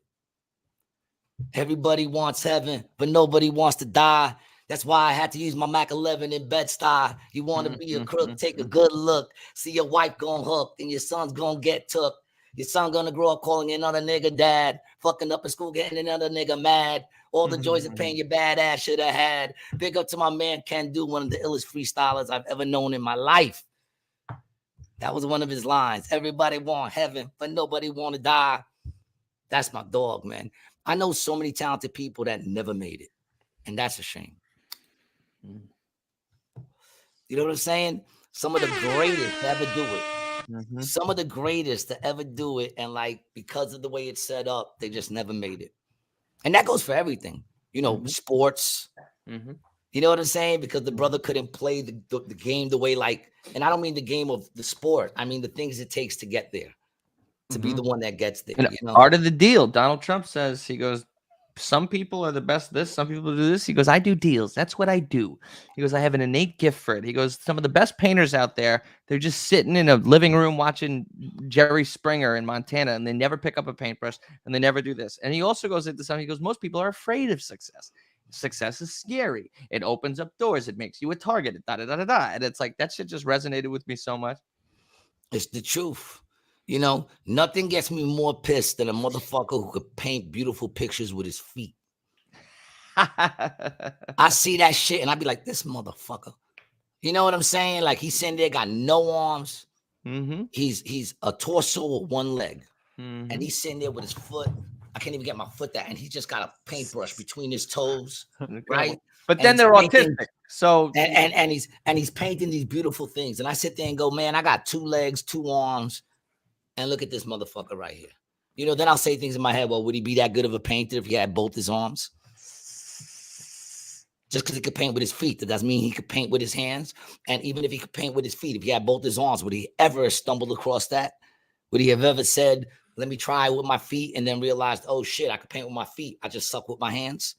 Yeah. Probably not. Because that's how humans are. That's how human beings are. That's why, like, the atheists, the worst of shit. That's why the atheists, their worst argument is like, no, human beings are naturally good. They are naturally good. It's like, no, retard. Oh, I don't want to get in trouble with the R word. But it's like, no, hello. Do you look in the mirror and know your own brain? It's like, no, you're a piece of garbage. That's why. Yeah, that's like, did I tell you this, that I was talking to Petey and Ray? Did we talk about this on the last episode, Brian? Maybe. They were talking about how you said man is naturally good. And I said that? About that. No, Petey and Ray was talking about that. And Petey Vancell, you know Petey Vancell, right? And Petey goes, well, they figured that out when they found the first bones that were like, yes, we did. Yeah. He said it had an injury, a broken femur. And they saw that it was. They found the fossil. They found the fossil that was like 150,000 years old. It was a broken bone, and they found that it was taken care of by somebody. It was repaired, right? And they go, so that proved that they said that proved that the tribe cared more about the person than, you know, the person being able to help the tribe. Which is so right? many assumptions, and dog. I said, well, wait You're a minute. assuming really? so much. Because this is how my mind works. My mind works like this. I said, well, wait a minute. How about he was alone when he broke his femur? And he said, holy shit, I can't go back to my tribe like this because these motherfuckers will eat me. So he was the first one to look around, find some sort of twine and leaves and wrap his shit up and cover it up and wrap it tight and just try to man it up. And they were like, you know, when he got back, they were like, yo, dude, you're walking kind of funny. And he's like, nah, I'm all right. And they're like, yeah, I don't know. You don't look like you're going to be able to pick shit up. And you're like, nah, what do you got picked up? I got it, dude. Don't worry. You know? And then what happened was a friend of his, same shit happened to, and he said, listen, dude, don't go back like that. I was able to tie a little fucking, you know what I'm saying? Like, who's to say they did it out of love? It could have been out of necessity. Because if that dude would have showed up with a broken femur, not walking, he was dead. They would have ate him. Right. You know? These tribes back in the day were vicious. Right. They were vicious. If you think we're vicious now, we are vicious now. But just But imagine when you had to do it. Form of viciousness. Yes, imagine when you had to do it with your hands. You know, like we could wipe out a whole tribe of people now with a bomb. Imagine when you used to have to roll there with big ass swords on horses and just literally do it by hand because it was getting done. It was just more brutal. And that's longer. all it is. Like and long, they used to have it's like week-long battles. It's a lot quicker now. You know what I'm saying? And they made these video games with the targeting system so real that when they show it, it's just a video game. You know, I've already seen that. I got every single fucking Call of Duty. That's nothing special. I've seen that all the time. And then, of course, the other atheistic argument is that, okay, we're not all great, but we're no different than the beasts in the field. It's just you and that gazelle over there. Pretty much the same thing. It's like, no, I innately know that I am superior in many ways to a fucking animal or a mosquito. But they're like, no, there's no difference. You're an animal too. It's like, no, I don't think I'm an animal. I mean, that's the thing. There's all these new age kind of things. You know what I'm saying? Like, I was talking to one comedian about energy, that we're energy. That's all it is. We're energy. Yeah. And I'm like, well, listen, my light has energy. So if we're just energy, you're saying I'm no different than that light? He's like, no. What would make us different? I said, that light can't create thought.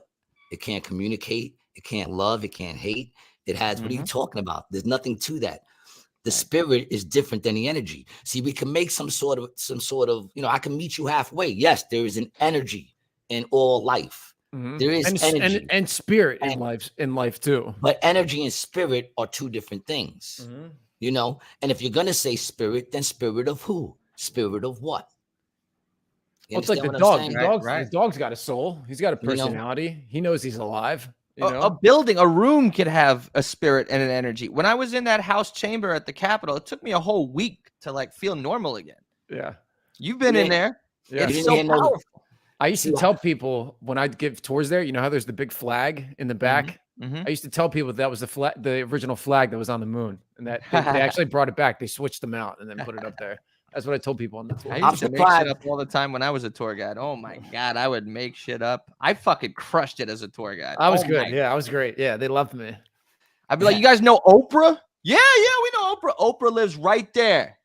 Yeah, my boy Leo. Big up to my man Leo, man. He said he used to do tours for people that came from Brazil. He's Brazilian, so he would be their, you know, their driver.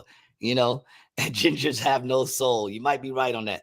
I like gingers, man, because I'm an underdog kind of person. You know. But my man, he used to drive them around and he would give them tours, and I'd be like, you know the city like that? He'd be like, no, I just make shit up. But like you said before, I would mix in truths.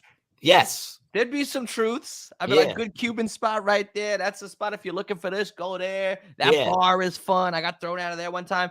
But like, I noticed they would perk up with celebrities and expensive apartments. So I was like, let me just add in celebrities and add in expensive apartments. I'd point at like some fucking walk up, some brownstone. I'd be like, you see that building right there, that apartment right there? It's worth $160 million. And they'd be like, oh my God. New York's so expensive.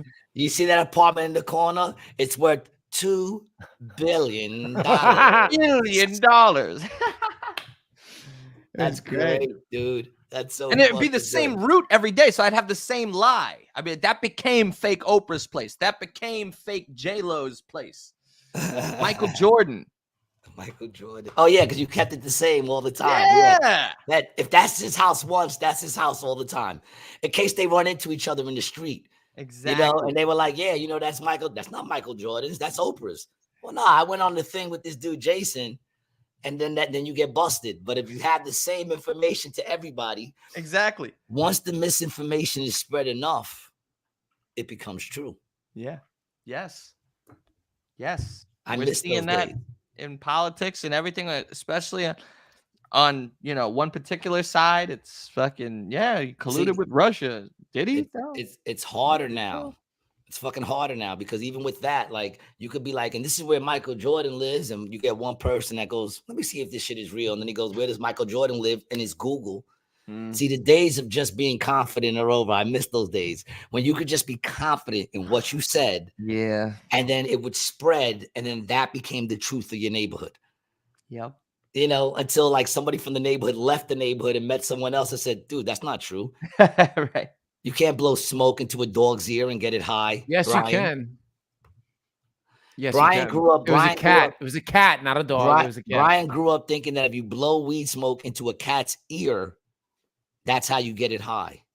How would you even know that? Unless you're a somebody told me that because he ran into a dude who said it with a lot of confidence, and he made that whole room believe that shit, and then there was a whole fucking bunch of cats.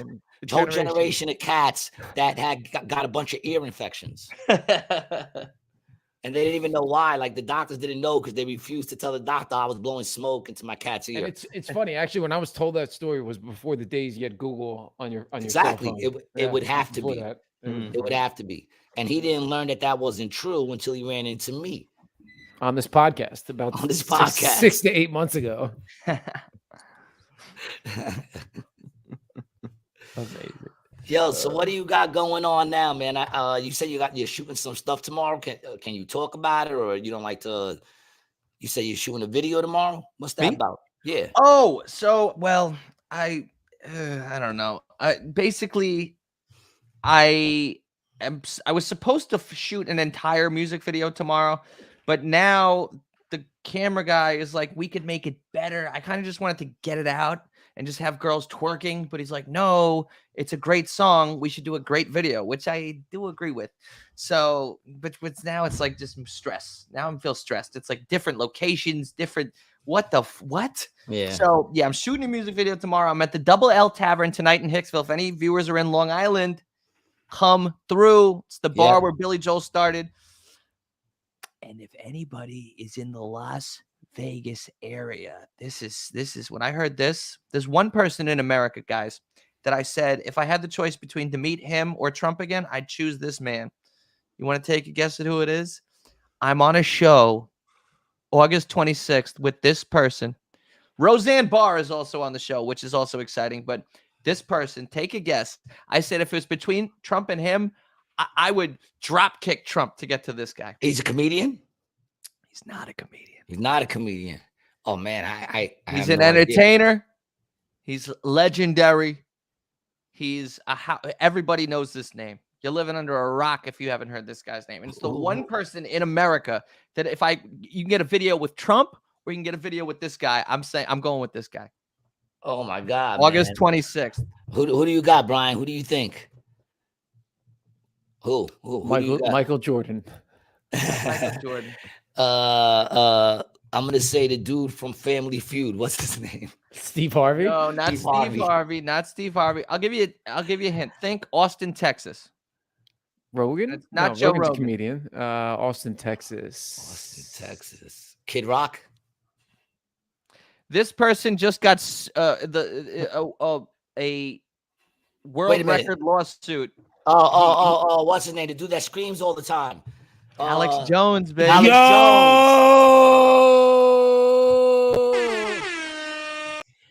Yo,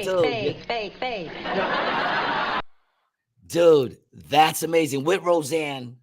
When is that? Give us that date again. It's August 25th and 26th. You guys should come In through. Vegas?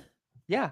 It's the Reawaken America tour. I did it at Trump the Rally in Miami. I did 15 minutes of Trump. They loved me. That was the evangelical Christians. 5,000 evangelical Christians. One guy was a Pentecostal. He tried to get me to speak in tongues after. I'm like, bro, I got shit to do. I don't got time to learn. He was like kind of gayish. He's like, have you had the Holy Spirit in you? I was like, bro. He's like, I'm gonna need you to open your mouth, and I'm gonna put my hand on your shoulder. But what's crazy is I started to feel this energy, and I was like, I gotta shut this down. Then they tried to baptize me in the pool at Trump the Rally. I said, guys, I got a flight in 2 hours. I'll take a rain check on the baptism. I'm like, they're like, are you baptized? I'm like, yeah, when I was a baby, like a normal fucker. Doral a great place. There's some really good Cuban food. I could just picture them. I can just picture them carrying you, fighting, holding your legs in your arms, bringing you to a fucking lake. The power of Christ compels you. Swimming pool at the luxurious Trump the Rally. Fucking everybody's getting baptized. I'm like, I don't know. I literally did have a flight in 2 hours. Oh shit! I got baptized in the rivers of the Jordan. Where did you get baptized? In the pool of the Trump the Rally. In Miami. In Miami, son. Boo boo. Back up. Then you come up. Oh, that's good. Whoa, that's refreshing. Woo! Because everybody knows even showers feel better when you take a bump before them. Amen. Nothing like a bump before a nice hot shower. Ain't that a fact? Yo, I love having you on, man. I just gotta look. I got Springfield tonight, man. Springfield, New Jersey. Most people don't know where it is. You'd be surprised to realize how close you really are. So if you're looking to do something tonight, check out me and my man Buddha tonight. I'm opening up for Buddha. It's gonna be a dope show. Last night was incredible. Come out to Scotty's what is it? Comedy Cove. Scotty's Comedy Cove. Show that flyer one more time. There you go. Located somewhere. Just put in Comedy Cove. You know, put it in, you'll find it, man. You're probably like 20 minutes away if you're in New York. It's very close to New York. Otherwise, check me out at acjokes.com. And other than that, follow Brian T. Licata at Brian T. Licata, me at Gary G. Garcia, Jason Scoop Comedy. Yep. On Instagram, Jason Scoop Comedy on Instagram. Plus, follow his podcast. Yes. The Trump Podcast, man. This latest episode is one of my favorite ones I've ever done. You have it. I couldn't have said it better myself. I did everything right, and they indicted me. Unbelievable, ladies and gentlemen. I'm glad we have this podcast here where we can get together as family, and that's what we are. My viewers, I have a tremendous relationship with you, the viewer. And a lot of you were there with me on Tuesday when we were indicted so unfairly. You look at the other. Excellent. No, let it go. You want it to go? You want to play the whole thing? Man. Yeah, you gonna clip it from there. You'll know when to stop it. Go ahead, go. Let that go, because he was going into something, man. I got caught up, man. Volume. There you go. Wrong. Who did nothing wrong? You got my opponents, DeSanctimonious and Mike Pence. They're on a grinder date while I'm indicted. You got Vivek Ramaswamy out there doing his best Barack Obama impression. Good. I like him. You got all the others doing God knows what. Meanwhile, Donald Trump, the guy who all I ever did was entertain and make our country great again. I'm indicted, fingerprinted, treated so unfairly. But folks, I want to start out before we get into anything, and we've got a lot to get into. We've got a lot of clips to show you from court on Tuesday. A lot of people need Blacks for Trump Part 2. You remember Blacks for Trump 1 blew up all over the internet. Blacks for Trump 2, right? It's sequel. You know, sequel, you need more characters, you add in new characters. It's like Barbershop, then Barbershop 2. Oh, we'll add in Nicki Minaj. We have our own Nicki Minaj, you'll see. Beautiful African-American woman, and a lot of people, a lot of things. We talk to some homeless people. You see homeless for Trump is through the roof. I've told you I win with the highly educated. We win with the poorly educated. We win with the homed. All right, Brian. Check out The Trump podcast. That was only like 2 minutes. He's amazing. It's an amazing podcast, man. I fucking love it. And then I talk about the rap song after that. I'm like, we've got rap song coming. We got music video. They say, you know, I got a call from Hollywood. It said the phone went ring, ring. I said, who is this? Unlisted, but it said Capitol Records. And I pick up the phone. It's this guy says, hi, I'm Michael Cohenberg Stern. And I'm from Capitol Records, and they said, congratulations, you have you're under 2 indictments, which means you get a hip hop deal. Yes. Yes. Well, Yo, actually, I thought you were going to go the other way with the Capitol Records, like the records. No, that's great. Like the fact that you even use Capitol Records, brilliant. Oh Yeah, my genius. God, fucking brilliant. 2 things that I just thought of, man. One was when you talk about sequels, right? I had an idea where the first movie is a sequel. Right? The first movie is a sequel, and you started literally as a continuation with no flashbacks. You just start, and now it's up to the other people. Like you started at like give the name 5, you know, and you literally have like a long story behind everything, but no flashbacks. Everyone's just supposed to know who they are. I love it. That's one thing, because you mentioned sequels. And then the fact that we're talking about all this politics. Listen, if there's anybody with money, I'm giving you $1 million idea right now. All right. Presidential buds, where every bud is named after a president. I love that. So you got like Sleepy Joe, which is obviously a fucking, That's a great idea, dude. You know what I'm saying? Like, and then you have like the strands that you mix. You use cabinet names. Right. It's all political. Clinton gets you mad horny. Clinton is definitely. I did not inhale. I did not inhale. Yeah, you know what I'm saying? All presidential buds and shit. You call it presidential buds, and you use all the fucking presidents, and each kind of strand represents the president that they are, man. I love it. Brilliant idea. You get like an orange bud for that orangey bud. You get that for Trump. You come up with some cool Trump bud name. Gets you hopped up. George Washington is like old Mexican. Like the old Mexican shit. Old school tie or something like that. I love it. There you go. Chocolate tie would obviously be something with Obama.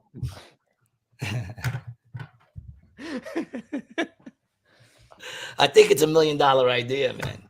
I get all my buds from presidential buds. Buy American. You know what I'm saying? You use all American fucking bud. Nothing imported. I love it. Love you guys, man. Jason, thank you. Hey, my pleasure. Stay on so I can say bye properly. Yo, thanks for listening, guys. Till next time. Thanks for checking us out. Peace.